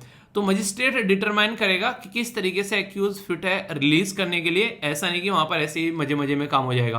तो बहुत सारी ऐसी कंडीशन है यहाँ पर, आप लोगों ने कई सारी सुना होगा, बेल इस तरीके की भी होती है, इतनी रेगुलरली ये उसमें आती है न्यूज में जिनके बारे में कुछ हद नहीं है। और ये आप लोगों को जरा सा एक कॉमन सा डिफरेंस होता है, आप लोग एक बार समझ लोगे तो दूसरों को पढ़ा भी दोगे, ठीक है। तो किसी भी टॉपिक को यार इस तरीके से आप लोग देखा करो कि यार ये ना आज पढ़ना है और फिर दूसरे को पढ़ा भी देना है, ओके। तो यहाँ पर क्रिमिनल जो बात की जा रही है, code of criminal procedure CrPC, तो हमारी कंट्री में जो ड्राफ्ट किया गया था यहाँ पर 82 में, ठीक है। तो उसके बारे में जब फर्स्ट टाइम यहाँ पर जो कि हम लोग कंटिन्यूस के अंदर टाइम टू टाइम अमेंडमेंट करते हुए आ रहे हैं, तो 3 कैटेगरी में यहाँ पर नॉर्मली आप लोगों को देखने को मिलेगा जो बेल को यहाँ पर डिवाइड कहते हैं। जैसे एक तो रेगुलर बेल होगी, रेगुलर बेल मतलब एक इंसान जो है वो जेल में है, ठीक है, उसको अरेस्ट कर लिया गया, पुलिस कस्टडी में है और उसको बेल चाहिए, ठीक है। तो उसको यहाँ पर बेल मिलती है सेक्शन 437, ठीक है, इसी के साथ में 439 सीआरपीसी के, वो बेल के लिए एप्लीकेशन लगा सकता है। अब ये डिपेंड करेगा जज के ऊपर, बेल देनी है नहीं देनी है, उसके लिए उस पर्टिकुलर कैटेगरी में बेल अलाउ है या फिर नहीं है, ठीक है। ये तो ये वाली बेल होगी। एक यहाँ पर है एंटीसिपेटरी बेल। एंटीसिपेटरी बेल बड़ी खतरनाक है और ये तो इतनी ज्यादा इस्तेमाल होती है आज के डेट में। मान लीजिए एक बहुत ही महान आदमी है कोई, और उसने कोई गलत गड़बड़ कर दी और उसको लग रहा है कि पुलिस अब तुझे गिरफ्तार करने वाली है, तो वो पहले से ही बेल ले लेगा इससे पहले कि पुलिस गिरफ्तार करे, क्योंकि उसको लगता है कि तुम्हारी रेपुटेशन यहाँ पर खराब हो जाएगी, तो यहाँ पर अगर जेल में चले गए। और कई बार ऐसा होता भी है, कई सारे लोगों के ऊपर झूठे आरोप भी लगाए जाते हैं, तो ये एक तरीके से उन लोगों की इज्जत बचाने के लिए, ताकि उनकी इमेज बनी रहे, तो एंटीसिपेटरी बेल जो है वो यहाँ पर इस्तेमाल की जाती है। और ये काफी इंपॉर्टेंट भी है, यहाँ पर जरूरी भी है इस तरीके की चीजें। तो एंटीसिपेटरी बेल जो है ये 438 जो यहाँ पर आप लोगों को देखने को मिलेगा सेक्शन सीआरपीसी का, इसके अंदर निकल कर आती है, और सेशन कोर्ट या फिर हाई कोर्ट जो है वो यहाँ पर इसको देता है। तो जैसा मैंने बताया यहाँ पर ये नॉर्मली नॉन बेलेबल ऑफेंस, ठीक है। तो यहाँ पर अगर बात करें एंटीसिपेटरी बेल जो है वो ग्रांट की जाती है पर्सन जो कि यहाँ पर may be arrested by the police on non bailable, यानी कि जिसकी बेल ना हो। तो यहाँ पर अगर उसकी बेल नहीं होगी तो एक बार पकड़ा गया तो पकड़ा गया, चढ़ गया भाई साहब सूली, तो यहाँ पर उसके लिए पहले से ही बोल देता है एंटीसिपेटरी बेल ले लूं। तो कई सारे लोग ऐसे होते हैं जो पहले से उनके वकील तैयार बैठे रहते हैं, भाई साहब आ गए कोर्ट में उससे पहले कि यहाँ पर मतलब एक तरीके से ना इंसान जो है वो इंसान आए जो यहाँ पर जेल में, तो पहले से ही भारी वार जमानत हो जाए, तो वाली बातें हैं। अब इंटरिम बेल क्या होती है? ये इंटरिम बेल होती है, बोला गया यहाँ पर ये जो बेल होती है एक तरह शॉर्ट पीरियड के लिए रहती है, और ये जो ग्रांट की जाती है, ये जो अपनी रेगुलर बेल होती है, ठीक है, ग्रांट की जाती है एक तरीके से उससे पहले, जब रेगुलर जो ग्रांट की जाती है यहाँ पर hearing of the grant for the regular bell और द एंटिसिपेटरी बेल, ठीक है।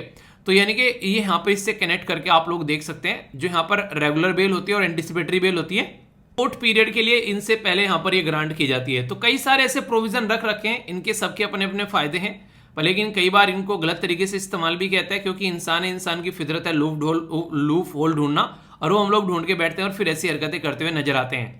अब जैसा मैंने स्टार्टिंग में बोला था कि यूके को फॉलो कर लो, आखिर यूके को फॉलो क्यों कर लें, यूके ने ऐसा क्या महान काम कर रखा है? तो यूके यहाँ पर इसलिए फॉलो करने की बात की जा रही है कि वो कुछ ना कुछ डिफरेंट किए बैठा है। जैसे कि अगर बात करें बेल एक्ट के बारे में, तो बोला गया कि यूनाइटेड किंगडम में 1976 के अंदर में यहाँ पर प्रोसीजर लाया गया कि बेल ग्रांट करनी है।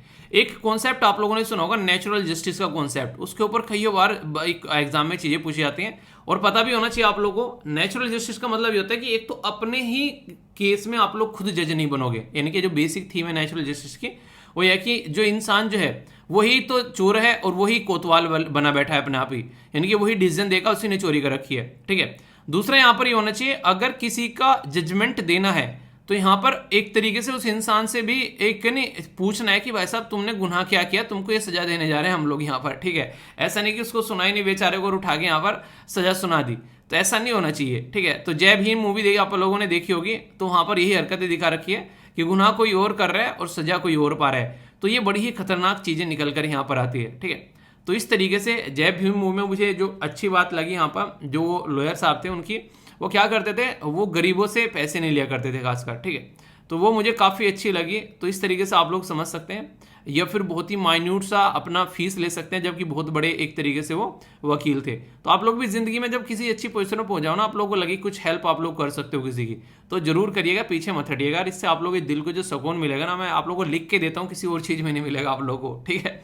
तो एम जो है यहाँ पर ये है कि किस तरीके से यहाँ पर जो जेल के अंदर में कैदी है उनको कम किया जाए, और यहाँ पर जनरल उनका अधिकार भी होता है यार कि बेल मिलनी चाहिए, वो बेल मिलनी चाहिए उनको, एक प्रॉपर लीगल एड यानी कि सपोर्ट मिलनी चाहिए कानून पर। लेकिन आप लोग रिजेक्ट कर सकते हो तो उसके पीछे एक प्रॉपर ग्राउंड होना चाहिए कि क्यों रिजेक्ट की।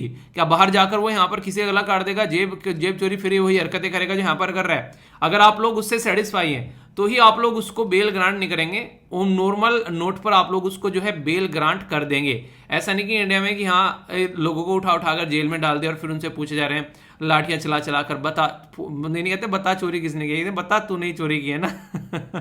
दो तरीके होते हैं, तो पूछना बता दे किसने चोरी करी है, बता तूने ही चोरी की है ना, ठीक है। तो ये बोला जाता है, कई बार ऐसी केसेस निकल कर आते हैं, मूवीज आप लोगों ने देखी होगी, ठीक है, कि ये गुनाह कबूल कर ले तो तुम्हारी जो सजा है हम लोग कम करा देंगे। मतलब उनका ये रहता है कि ये केस का डंडा आ गया ऊपर से कि ये केस का सोल्यूशन निकालना है, अब उसके लिए शाम दाम दंड भेद जो भी लगाना है वो लगाओ, बस केस का सोल्यूशन निकाल के दिखाओ।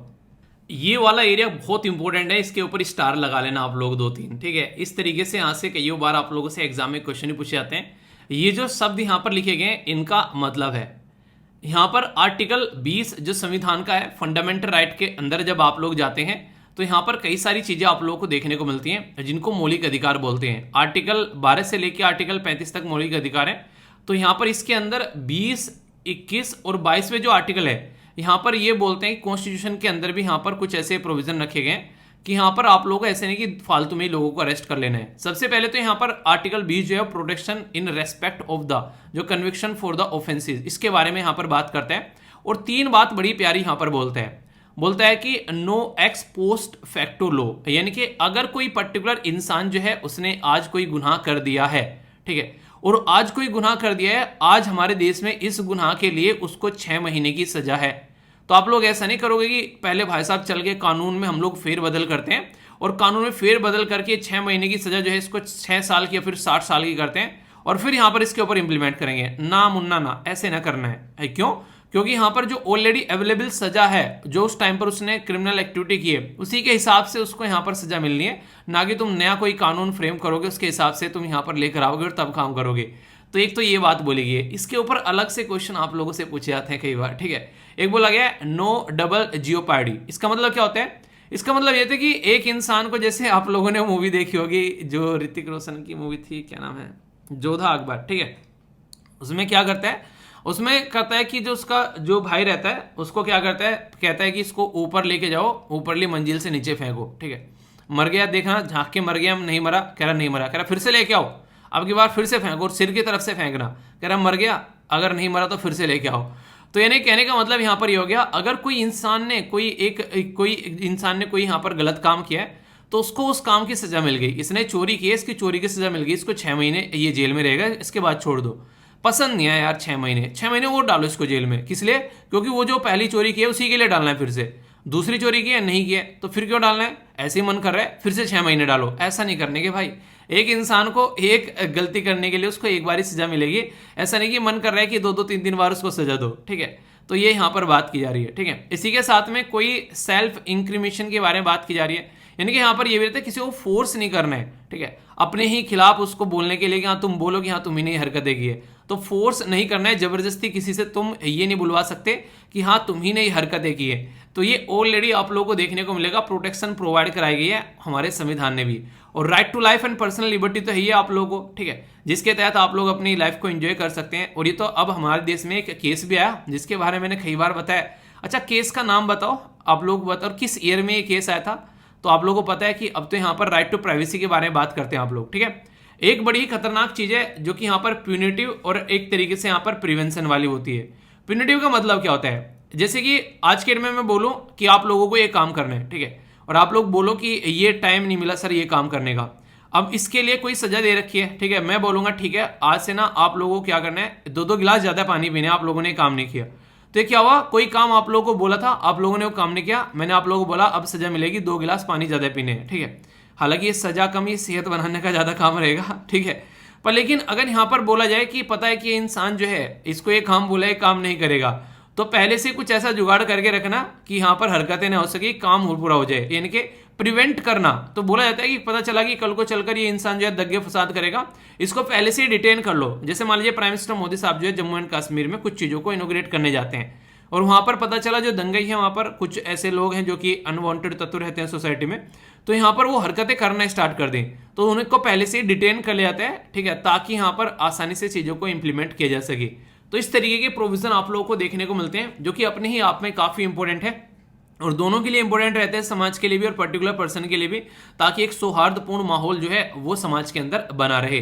इंटरेस्टिंग क्वेश्चन बड़ा ही प्यारा सा यूपीएससी के द्वारा पूछा गया 2021 के अंदर में यहाँ पर जुडिशियल कस्टडी के बारे में। आप लोगों ने गंगा जल मूवी देखी है, जो पहले वाली गंगा जल अजय देवगन वाली, वो उसको बोलते हैं कस्टडी में ले जाके उनकी आंखों में मतलब उनको अभी पवित्र कर देते हैं पूरे, कौन सा जो गांव रहता है वो सीतापुर क्या बोलते हैं वो, ठीक है, ये नाम रहता है मतलब कुछ। तो उस तरीके से यहाँ पर है कि जुडिशियल कस्टडी के बारे में बात की गई है और ऐसे क्वेश्चन नॉर्मली यूपीएससी की फितरत है नहीं पूछने की, पर लेकिन ऐसा क्वेश्चन आप लोगों से पूछ लिया।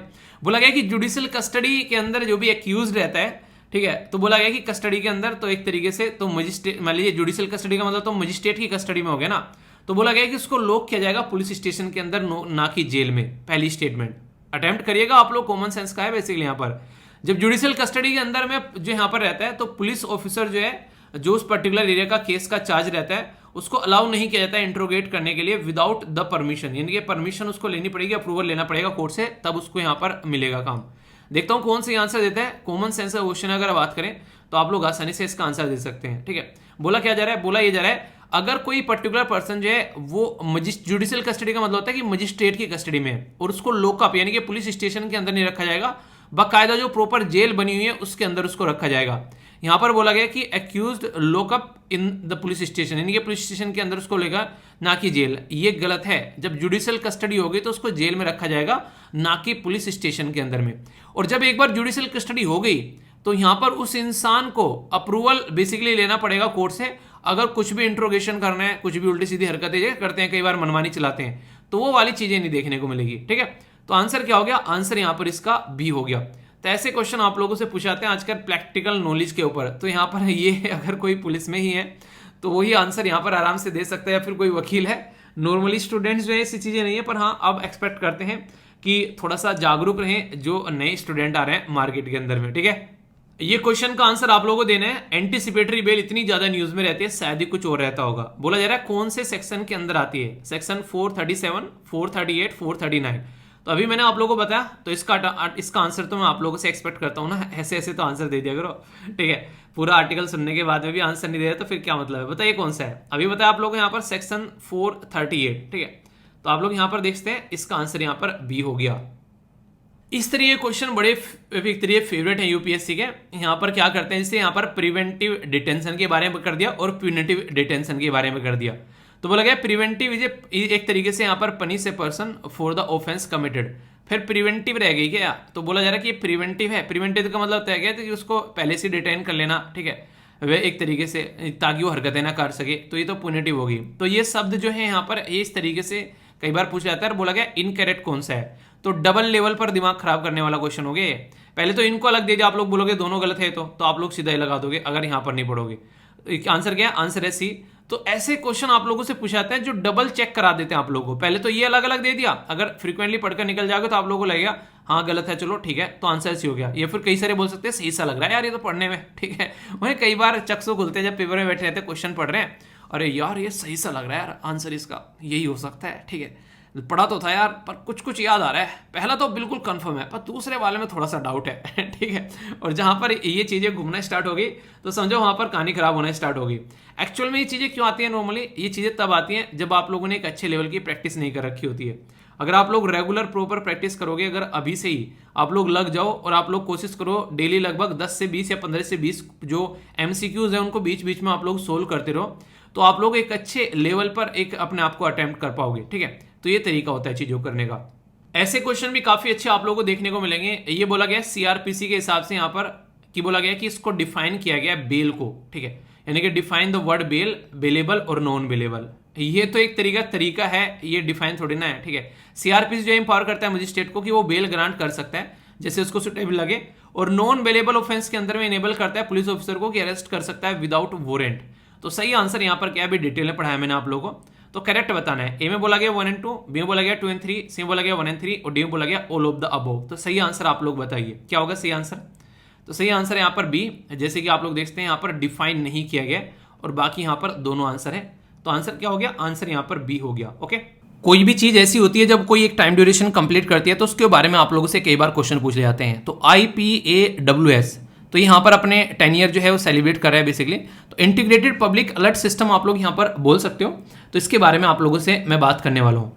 तो यहाँ पर ये जो सिस्टम है ये अर्ली वार्निंग देता है based on international telecommunication union जो कमांड अलर्ट प्रोटोकॉल है उसके हिसाब से यहाँ पर। तो जनरल फॉर्मेट क्या है, जहाँ भी कोई हजार्ड्स कंडीशन होते हैं तो एक अलर्ट पब्लिक अवेयरनेस के लिए प्रोवाइड कराया जाता है, ठीक है। और यहाँ पर जो पूरा सिस्टम यूज किया जाता है तो इन्फॉर्मेशन कम्युनिकेशन जो टेक्नोलॉजी नेटवर्क है वो आप लोगों को यूज होता हुआ नजर आएगा। CDOC के द्वारा यहाँ पर खासकर डिजास्टर मैनेजमेंट के बारे में बात करते हैं ना, कहीं पर कोई डिजास्टर आ गया तो इस तरीके से चीजें डेवलप की जाती हैं, तो आप लोग समझ सकते हैं यहाँ पर। तो काफी इंपॉर्टेंट ये सिस्टम आप लोगों को देखने को मिलता है जब फ्लड आती है, साइक्लोन आता है, कोविड-19 जैसा कोई पेंडेमिक आता है, पेंडेमिक मतलब महामारी आती है कोई, तो ऐसी चीजें हैं। ऑलरेडी हमारे देश में लगभग 34 स्टेट और यूनियन टेरिटरी के अंदर ये यहाँ पर चल रहा है, ठीक है। तो यहाँ पर खासकर जब अमरनाथ की यात्रा होती है, कोई ऐसी यात्रा आप लोगों को देखने को मिलती है तो बहुत सारे इंसिडेंट निकल कर आते हैं। तो उन इंसिडेंट के ड्यूरेशन पर अगर यहाँ पर थोड़ा सा भी पहले इन्फॉर्मेशन मिल जाए तो बहुत सारे लोगों की जान बचाई जा सकती है। अभी गुजरात के अंदर जो रिसेंटली आप लोगों को ये इंसिडेंट देखने को मिला यहाँ पर, तो यहाँ पर क्या हुआ, जो पर्टिकुलर जो ब्रिज था वो ब्रिज डिस्ट्रॉय हो गया, उसकी वजह से सिचुएशन देखने को मिली यहाँ पर। तो कहीं ना कहीं अगर बात करें बाढ़ की वजह से भी कई जगह ब्रिज डिस्ट्रॉय होते थे। कुछ दिनों पहले मैंने आप लोगों से उत्तराखंड में डिस्कस किया था, एक लड़की थी जो घूमने गई थी वहां पर, आई थिंक डॉक्टर थी वो, ठीक है, तो ब्रिज गिरा, उसी के नीचे वहां पर दबकर मर गई, ठीक है। तो ऐसी कंडीशन देखने को मिलती है। तो एक अलार्मिंग कंडीशन जो निकल कर आती है तो ये एक सिचुएशन खराब कर देती है, ठीक है। तो हल्का सा आइडियाज के बारे में आप लोग रख सकते हैं। 2 आर्टिकल मैंने ऑलरेडी आप लोगों से डिस्कस कर लिए जो कि आप लोगों को याद होगा स्टार्टिंग में जो मैंने डिस्कस किए। बाकी यहाँ पर कुछ आर्टिकल आप लोगों के सामने हैं। बात की जा रही है इंटरनेशनल रिलेशन के बारे में। ब्लैक सी, इस एरिया को इतने अच्छे से याद कर लेना कि सपने में भी आप लोगों को कोई कंफ्यूजन नहीं होना चाहिए कि यहाँ पर सी ऑफ अजोव है, यहाँ पर एक स्टेट है वो कनेक्ट करता है, यहाँ पर सी ऑफ यहाँ पर बेसिकली मरमरा है, एजेनियन सी है, यहाँ पर बहुत बार आप लोगों को बता चुका हूँ। तो इंपॉर्टेंट स्टार लगा लेना, इसके ऊपर क्वेश्चन बन सकता है। रीजन, रसिया और यूक्रेन की लड़ाई की वजह से बहुत ही तकड़ा ये न्यूज में अभी रिसेंटली है। अभी क्यों डिस्कस कर रहा हूँ, अभी डिस्कस इसलिए कर रहा हूँ क्योंकि अभी रिसेंटली यहाँ पर ब्लैक सी ग्रीन इनिशिएटिव, जो कि यहाँ पर रसिया के साथ में मिलकर स्टार्ट किया गया था उस टाइम पर जब यहाँ पर दुनिया में गेहूं की कमी हो रही थी। तो यहाँ पर एक सपोर्ट देखने को मिली थी, पर रसिया ने अभी इससे अपना हाथ खींच लिया है। उसकी वजह से काफ़ी ज़्यादा न्यूज़ में आ गया। क्यों? क्योंकि क्रीमिया वाला जो रीजन है यहाँ पर कुछ यूक्रेन के द्वारा यहाँ पर अटैक किया गया, तो रसिया ने इससे विड्रॉ कर लिया। रसिया कह रहा है मुझे कोई फर्क नहीं पड़ रहा है कि कोई भूखा मरे, कोई ये रहे, मैंने अपना हाथ अब इसके अंदर नहीं डालना है। तो ये जो लॉन्च किया गया था, ये लॉन्च किया गया था 4 पार्टी के द्वारा मिलकर। किसके द्वारा? 4 के द्वारा। सबसे पहले तो बेसिकली पुतिन भाई हो गए, फिर जो जेलेंस्की भाई हो गए यानी कि यूक्रेन के लीडर हो गए, फिर यहाँ पर तुर्की के कौन है लीडर बताओ, ठीक है, और फिर यहाँ पर यूएन जो है यानी कि यूनाइटेड नेशन, ये एक ऑर्गेनाइजेशन है, और 3 कंट्री, चारों के द्वारा मिलकर ये इनिशिएटिव स्टार्ट किया गया था कि जो फूड और जो फर्टिलाइजर है उससे यूक्रेन से जो निकल कर आता है दुनिया में उसको एक्सपोर्ट किया जा सके, क्योंकि दुनिया का बहुत बड़ा पोर्शन जो है यूक्रेन और रसिया से फूड और फर्टिलाइजर जाता है, जिसकी वजह से बहुत सारी कंट्री में दिक्कतें देखने को मिल रही थी। तो रसिया और यूक्रेन के कॉन्फ्लिक्ट की वजह से वो चीजें कॉन्टिन्यूटी में नहीं चल पा रही थी। तो यहाँ पर यूएन बोला और तुर्की बोला यार करते हैं कुछ मिलके काम। तुर्की भाई अपना आपको इंटरनेशनल लेवल पर दिखाना चाहते हैं हमेशा, हालांकि इंडिया के अपोजिट में बोलता है, ठीक है। इंडिया ने भी नस पकड़ रखी है, जब कुछ ज़्यादा बोलता है दबा देता है। नस पता है कौन सी हो? बताओ, चलो देखता हूँ किस किस को पता है, बाकी कभी आर्टिकल आएगा तो फिर बताऊंगा।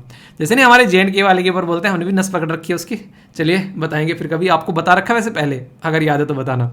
अगर बात की जाए तो यूक्रेनियन जो पोर्ट है वहाँ से इनको एक्सपोर्ट करने की बात की गई थी, पर लेकिन रसिया ने जैसे ही हाथ खींचा, अभी यहाँ पर यूक्रेन के 4 पोर्ट है जिससे इसको 3 पोर्ट है जिससे कंटिन्यू करने की बात की जा रही है। पर लेकिन यहाँ पर एम यह है कि ग्लोबल हंगर यानी कि जो भुखमरी है दुनिया में उसको बेसिकली बचाया जा सके, उसको भुखमरी को मिटाया जा सके और एक तरीके से लोगों तक खाना पहुंच सके, फूड इनसिक्योरिटी बेसिकली न रहे लोगों के पास में, और सिप जो है उनको अलाउ किया जा सके। तो तुर्की, यूएन और अभी फिलहाल जो है यहाँ पर बेसिकली जो यूक्रेन है उन्होंने मिलकर बोला है कि रसिया निकल गया तो कोई नहीं, हम इसको लेकर आगे चलते हैं। तो कितना ये आगे चल पाता है वो तो आगे देखने को मिलेगा, पर ये बेसिक चीजें हैं जो सारी मैंने आप लोगों को बताई हैं। कंफ्यूजन आप लोगों को नहीं होना चाहिए, ये यूक्रेन के वो पोर्ट है जहां से इसको लेकर चला जाएगा और हंगर भुखमरी को रोकने की बात यहाँ पर की जा रही है, ठीक है।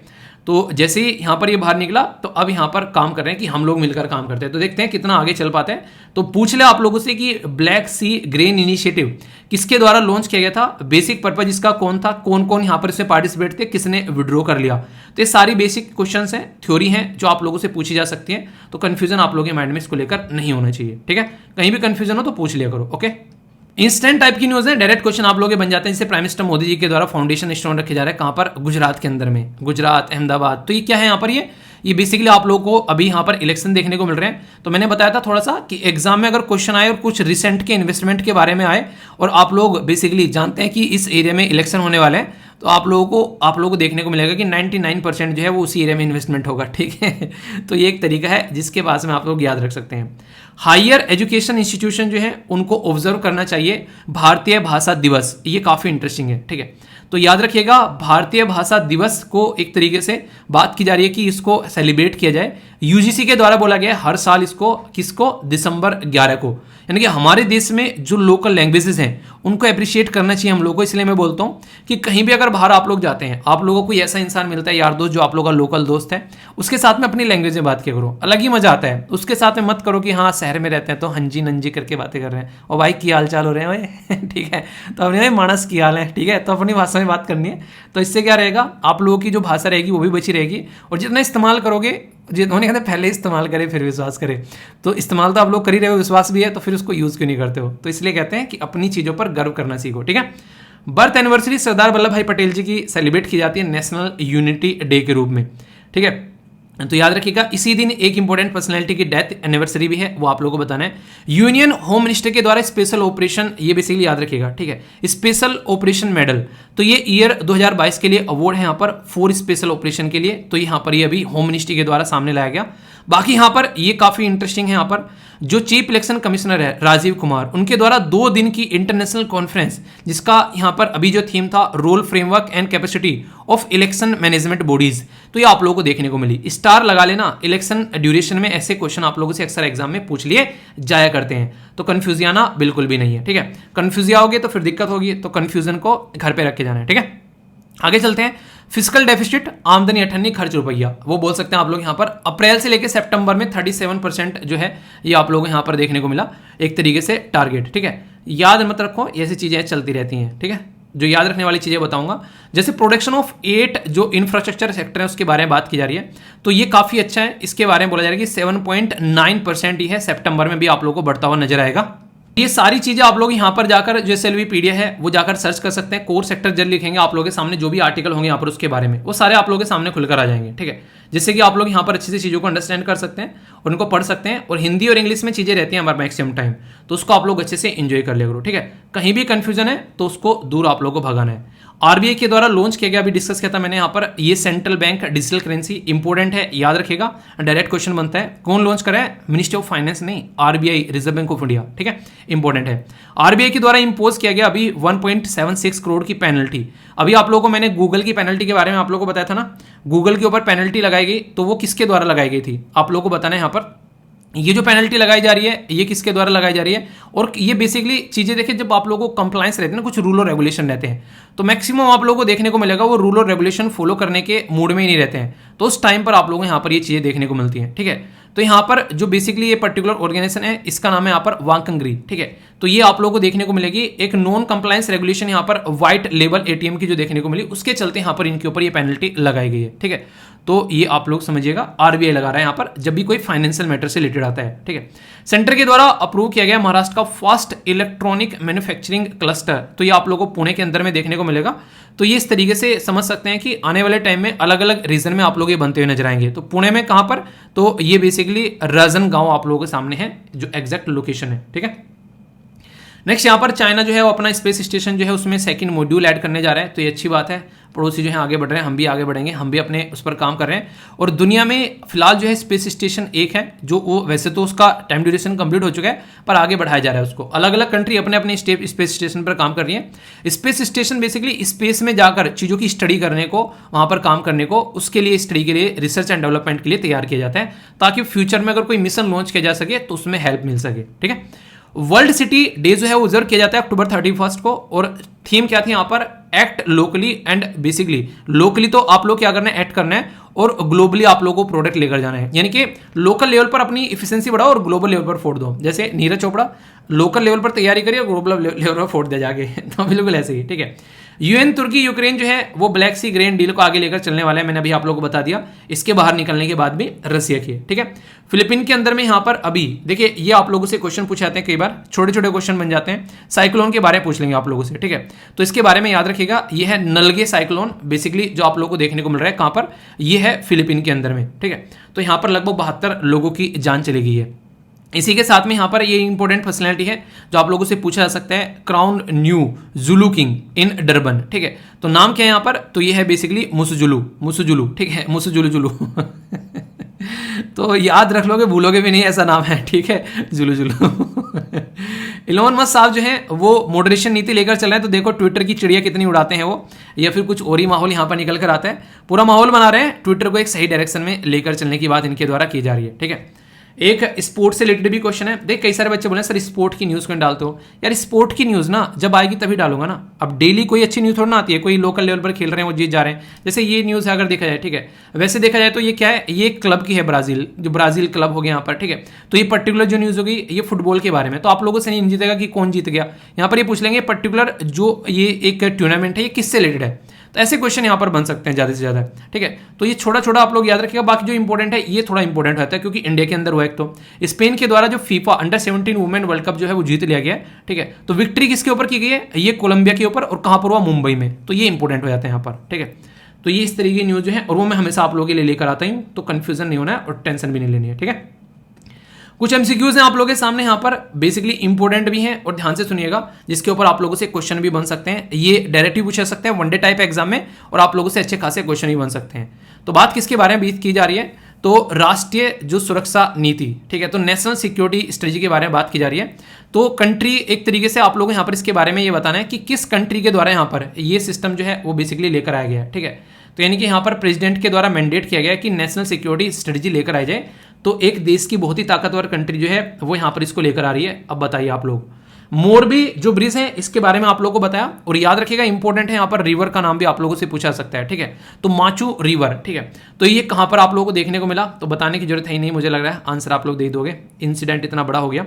डीआरडीओ की द्वारा यहाँ पर एकेडमिक सेंटर फॉर एक्सीलेंस, जिसको DIA और COE बोला गया है, ये सेटअप किया गया है किस इंस्टीट्यूट के साथ में, मद्रास, IIT रुड़की, ISC बेंगलोर, या फिर NIT जो कोझिकोड, ठीक है। तो सही आंसर क्या है यहाँ पर, ये आप लोगों को बताना है। ये डायरेक्ट क्वेश्चन आप लोगों से पूछे जा सकते हैं, इंपॉर्टेंट है वनडे टाइप एग्जाम में भी खासकर। ये काफी इंटरेस्टिंग न्यूज है यहाँ पर, इसके बारे में आप लोगों को बताना है यहाँ पर कि थीम क्या है यहाँ पर, विजिलेंट अवेयरनेस वीक के बारे में 2022 के, ये आप लोगों को बताना है। तो यहाँ पर corruption free India for development nation, इसी के develop nation eliminate of corruption, इसी के साथ में ये जो देखिए एक बात बता दो यहाँ पे, ये एक पर्टिकुलर डे की थीम नहीं है यहाँ पर, ये वीक की थीम है। तो अगर आप लोगों से कोई ऐसा क्वेश्चन पूछा जाता है तो आप लोगों को उसके बारे में पता होना चाहिए, क्योंकि ये एक पर्टिकुलर वीक के ड्यूरेशन में जो पूरा प्रोसेस चलता है, तो क्वेश्चन बनने के चांसेस बढ़ जाते हैं। नेक्स्ट यहाँ पर एम्बॉडीमेंट ऑफ ऑनेस्टी, नेक्स्ट यहाँ पर एथिक्स एंड वैल्यूज, ठीक है। तो सही आंसर क्या है, वैसे आप लोग बता सकते हैं, इसके बारे में मैंने जिक्र भी किया था। CSET का क्वेश्चन है, वीडियो को पॉज कर इसको एक बार अटेम्प्ट कर लीजिए आप लोग, और फिर आंसर है आप लोगों के सामने, तब तक आप लोग अटेम्प्ट करिए, तब तक मैं आप लोगों को एक मैप बेस्ड रिवर बता देता हूँ, ठीक है। रिवर है यहाँ पर, ये काफी इंपॉर्टेंट, और जो रिवर है ये कहाँ की है, ये है ऑस्ट्रेलिया की रिवर। अभी फिलहाल मैं आप लोगों को कई सारी रिवर जो है वो ऑस्ट्रेलिया की कवर करा रहा हूँ, ठीक है। तो यहाँ पर मुरुबिजी रिवर आप लोगों को देखने को मिलेगी, बहुत ही बिजी है ना, मुरुबिजी, मैं बिजी हूँ, बाद में आना, ठीक है। लगभग ये आप लोगों को 1485 किलोमीटर लंबी ये रिवर नजर आएगी। कुछ इसके बारे में आप लोग यहाँ पर चीज देखने को मिल रही है, जिसकी स्पेसिफिकेशन है वो भी यहाँ पर डाल दी है। एग्जैक्टली तो आप लोग ये याद रख सकते हैं कि कहाँ कहाँ से होकर गुजरती है, तो न्यू वेल्स के अंदर आप लोगों को देखने को मिलेगी, और ऑस्ट्रेलिया की जो कैपिटल है, ठीक है, तो वो भी यहाँ पर इसके साथ में कनेक्ट आप लोगों को नजर आएगी। तो ये कुछ बेसिक चीजें आप लोग यहाँ पर इसके बारे में समझ सकते हैं, ठीक है। तो ये आप लोगों के सामने रिवर, क्वेश्चन के आंसर देख लेते हैं, इसके बाद में फिर आप लोगों से जो डिस्कस करूंगा वो होगा बेसिकली वोकेबलरी, ठीक है। तो एक एक कर पहले क्वेश्चन के आंसर बताता हूं। तो यहां पर यूएसए ये आप लोगों को देखने को मिलेगा सिस्टम लेकर आ रहा है। आज की डेट में यूएसए जो है वो कहीं ना कहीं लड़खड़ाता हुआ सा नजर आता है, आप लोगों ने अक्सर नोटिस किया होगा। तो ये आप लोगों को देखने को मिलेगा, यूनाइटेड स्टेट के द्वारा लॉन्च किया गया नेशनल सिक्योरिटी स्ट्रेटजी। तो यूएसए के प्रेसिडेंट के द्वारा यहाँ पर मैंडेट किया गया ताकि चीज़ों को ढंग से लेकर चला जा सके, तो इसके ऊपर यहाँ पर ये काम करें। तो एम क्या है, वही है कि अपने विजन को नेशनल सिक्योरिटी को लेकर आगे चल सकें। तो जो बाइडेन एडमिनिस्ट्रेशन जो है, जो national defence strategy, nuclear posture review और मिसाइल डिफेंस जो है उसको रिव्यू करने की बात कर रहे हैं, ठीक है। यानी कि तैयार होने की कोशिश करें, कल को चाइना बदतमीजी काटे। ये गुजरात में आप लोगों को देखने को मिला, कई सारे लोगों की जान चली गई। तो ये तो आप लोगों के सामने न्यूज़ ही है, कोई बोलने वाली बात नहीं है। नेक्स्ट यहाँ पर डीआरडीओ के द्वारा कौन से इंस्टीट्यूट के साथ में मिलकर यहाँ पर ये सिस्टम ये बेसिकली किया जा रहा है, तो याद रखिएगा IIT रुड़की, ठीक है, रुड़की बोल सकते हैं बेसिकली। तो ये कहाँ पर है, ये IIT रुड़की पता है कहाँ पर है, रुड़की के अंदर है। रुड़की कहाँ पर है ये बताओ चलो आप, ठीक है, रुड़की वाले मत बताना। तो ये आप लोगों को देखने को मिलेगा, एक अच्छा सिस्टम क्रिएट करने की कोशिश की जा रही है डिफेंस की फील्ड में, तो एक अच्छी चीज़ आप लोग बोल सकते हो। यहाँ पर ये जो पर्टिकुलर वीक है इसके ऊपर आप लोगों से क्वेश्चन पूछा सकता है, तो इसके बारे में याद रखिएगा। ये बेसिकली आप लोगों को देखने को मिलेगा, ये एक इंपॉर्टेंट पर्सनैलिटी से भी रिलेटेड है, सरदार वल्लभ भाई पटेल जी से। तो ये आप लोग याद रखना। तो सेंट्रल विजिलेंस कमीशन जो है वो ऑब्जर्व करता है विजिलेंट वीक यहाँ पर। तो अब की बार की जो थीम है corruption free India for develop, ठीक है, एक तरीके से डेवलप नेशन। तो ये हमारी थीम यहाँ पर रखी गई है। इसका ड्यूरेशन क्या है ये आप लोगों को बताना है, देखता हूँ कौन कौन बताता है ड्यूरेशन। 31 अक्टूबर से वैसे 6 नवंबर तक आप लोगों को देखने को मिलता है। तो अभी आगे भी इसके बारे में अगर सुनने को मिल जाए न्यूज़, तो ये मत बोलना ये तो पुरानी न्यूज़ है, ठीक है, क्योंकि ये पूरे सप्ताह चलने वाली न्यूज़ है। तो इसलिए क्वेश्चन आप लोगों से पूछे जा सकते हैं। ये जो क्वेश्चन है सीसेट का, इसका आंसर आप लोगों को डी देखने को मिलेगा, तो इसको आप लोग देख लेना। बाकी आप लोगों का रिवर वाला हो गया, अब आप लोग की वोकेबलरी होंगी। ये जो नए 5 शब्द हैं ये आप लोग की वोकेबलरी तो इंप्रूव करेंगे ही करेंगे, यानी कि आप लोगों को यहाँ पर स्पीकिंग में हेल्प करेंगे, आंसर राइटिंग में हेल्प करेंगे। एनडीए सीडीएस एसएससी बैंकिंग के अंदर में जो एंटोनिम सिनोनिम्स आते हैं वहाँ पर आप लोग की हेल्प करेंगे। अच्छा आंसर लिखने में आप लोग की हेल्प करेंगे। तो आप लोग आप लोगों के सामने कोई बातें कर रहे हैं, आप लोग समझ ही पाओगे नहीं, कई बार बोल के चला गया, पता नहीं चला क्या बोल दिया, तो आप लोगों की इज्जत भी बचाते हुए नजर आएंगे। पर लेकिन कब, जब सेंटेंस फॉर्म करोगे इनके ऊपर, ठीक है। तो बात की जा रही है फर्स्ट जो है ये बेसिकली मायरे, एक तरीके से कीचड़ बोल सकते हैं, या फिर मुसीबत आप लोग बोल सकते हैं कि मुसीबत में पड़ जाना, कठिन परिस्थितियों में पड़ जाना, और वहीं पर आप लोगों को थामना है। बताया था ना आप लोगों को, जब टेंशन हो तो वहीं पर ही आप लोगों को अपने आप को चीज़ों को थामना है। तो ये काफ़ी एक इंपॉर्टेंट वर्ड है जो कि कई बार आप लोगों ने देखा होगा। तो इसका मतलब है मुसीबत में फंसना, वो कैसी भी मुसीबत हो सकती है आप लोगों के सामने, तो उसमें डिफिकल्टी में इन्वॉल्वमेंट आप लोग यहाँ पर बोल सकते हैं। तो शांति बनाए रखना उस टाइम। नेक्स्ट है यहाँ पर इनोक्यूअस, ये है अहानिकारक, यानी कि जो हानिकारक नहीं है, यानी कि जैसे कि मैं आप लोगों के लिए हानिकारक थोड़ी ना सेफ हूँ, ठीक है। ऐसा थोड़ा ना कि आप लोगों की जिंदगी जो है खराब कर रखी है मैंने। कई सारे तो बोलते हैं सुबह सुबह आके पकाने बैठ जाते हैं 1-1.5 घंटा। किस किस का ऐसा लगता है, वैसे अगर बोला जाए तो एजुकेशन एक ऐसी चीज़ है, अगर देखा जाए बोरिंग होती है, ठीक है।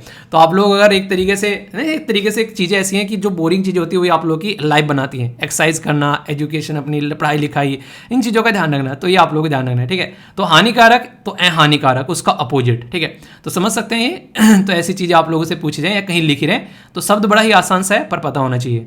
नेक्स्ट यहाँ पर डोल, ठीक है। तो ये आप लोगों को देखने को मिलेगा, एक तरीके से बात की जा रही है अंशदान। अंशदान मतलब एक तरीके से आप लोग बोल सकते हैं कई बार ना एक लाभ पहुंचाना, गलत भी वर्ड यूज किया था थोड़ा सा, एक तरीके से खैरात करना भी कई बार बोलते हैं चीज़ों को। वैसे अगर सही शब्द यूज करें तो चैरिटी करना, दान करना, तो ये बोल सकते हो। तो शब्दों का मीनिंग अलग अलग होता है, उसकी सेंस के ऊपर कई बार आप लोगों ने देखा होगा। तो आप लोगों के ऊपर डिपेंड करता है कि आप लोग उसको कैसे लेते हो, ठीक है। और खासकर उन लोगों को सपोर्ट प्रोवाइड कराना जो कि अनएम्प्लॉयड है, ठीक है। तो यहाँ पर ये बेरोजगारी भत्ता टाइप में भी आप लोग इसको बोल सकते हैं कि हाँ कई सारे राज्य जो हैं एक तरीके से सपोर्ट प्रोवाइड कराते हैं। तो ये कई सारी चीज़ें हैं जो आप लोगों के सामने देखने को मिलती हैं। तो इसका मतलब होता है बेसिकली शब्द याद रखिएगा डोल, ठीक है। पाउसिटी, ये मेरे पास में बहुत रहती है। पाउसिटी होता है एक तरीके से लैक ऑफ टाइम, ठीक है। किसी चीज़ की कमी होना आप लोग बोल सकते हैं। टाइम की कमी नॉर्मली बोल सकते हैं, स्कार्सिटी बोल सकते हैं, जैसे नहीं पाउसिटी ऑफ टाइम मेरे पास में बहुत ज़्यादा रहती है, ठीक है। तो कई बार ऐसी चीज़ें रहती हैं, बहुत सारी चीज़ें मैनेज करने में ना, देखिए चीज़ें मैनेज कैसे कर पाता हूँ क्योंकि मुझे पता होता है आज क्या करना है। तो टू डू लिस्ट अपने सामने रखोगे तो आप लोग भी कर पाओगे। स्कार्सिटी बोल देते हैं कई बार, शॉर्टेज, तो ये सारी ये जो चीज़ें हैं याद रखिएगा इसके बारे में कि किसी चीज़ की स्मॉल या इनसफिशिएंट क्वांटिटी आप लोगों के पास में होना, ठीक है। प्रोब तो सीधी सीधी बात है, छानबीन करना, इन्वेस्टिगेशन करना, ठीक है। जैसे कल जैसी वीडियो नहीं आई तो इन्वेस्टिगेशन आ गई मेरे पास में बहुत सारे मैसेज मेल, ठीक है। कह रहे हैं कि सर वीडियो क्यों नहीं आई, क्या हो गया सर, सब ठीक तो है। देखो ठीक है क्योंकि मुझे कुछ होने वाला है नहीं, ठीक है। आप लोगों का इतना प्यार जो रहता है, कुछ होगा आप लोग खुद बताइए तो इसलिए टेंशन मत लिया करो। कभी भी कोई चीज़ लेट होती है ना मेरी तरफ से तो उसके पीछे आप लोगों को एक बेसिक रीज़न देखने को मिलेगा, और वो है जो मैं नहीं होऊंगा उसमें कोई बाहर का रीज़न। जैसे कि इंटरनेट की प्रॉब्लम हो गई, कोई टेक्निकल इशू हो गया, ये जो चीज़ें होती हैं तो ये एक महीने में 1-2 बार आप लोगों को देखने को मिलती रहती हैं। तो इनको डील करना थोड़ा सा सीखना चाहिए। इनसे फ्रस्ट्रेट परेशान होकर ना तो किसी का भला हुआ है ना ही होने वाला है, ठीक है। तो आराम से सोचो कैसे डील करना है। तो क्वेश्चन के आंसर जरूर देना, मैं आशा करता हूँ कि आप लोग क्वेश्चन ये वोकैबुलरी के आंसर जरूर देना, ठीक है। आंसर नहीं मतलब सेंटेंस फॉर्म जरूर करना, ठीक है। काफ़ी शानदार तरीके से एम यूपीएससी के द्वारा आंसर दिए गए, तो मुझे काफ़ी पर्सनली काफ़ी अच्छा लगा। तो आप लोग भी बताइए आप लोग किस तरीके से पार्टिसिपेट किया। बाकी यहाँ पर जो इंपॉर्टेंट पर्सनैलिटी के बारे में पूछा था तो आजम खान साहब हैं, उनको अभी यहाँ पर एक तरीके से काफ़ी ज़्यादा न्यूज़ में, और इनके ऊपर एक आर्टिकल भी डिस्कस करूँगा मैं आप लोगों से। सोच तो रहा था आज पर लेकिन टाइम नहीं मिला, तो उसके लिए एक्सट्रीमली सॉरी। शाम को 8:30 बजे तैयार रहना, जो वीडियो आने वाली है अच्छे से उसको एंजॉय करेंगे, ठीक है। बहुत ही डिटेल में डिस्कस करूँगा, बहुत सारी चीज़ें डिस्कस करूँगा, अलग अलग डायमेंशन में सारी चीज़ें आप लोग पकड़ पाओगे। तो अच्छे से कनेक्ट रह सकते हैं मेरे साथ में। तो सारे सोशल मीडिया हैंडल हैं आप लोगों के सामने। इंस्टाग्राम पर आप लोग मैसेज कर सकते हैं अगर कोई डाउट हो या फिर पर्सनल चीज़ें भी हो वो भी, और बाकी आप लोग यहाँ पर स्टडी लवर वीर पर आप लोग चीज़ें सेंड कर सकते हैं।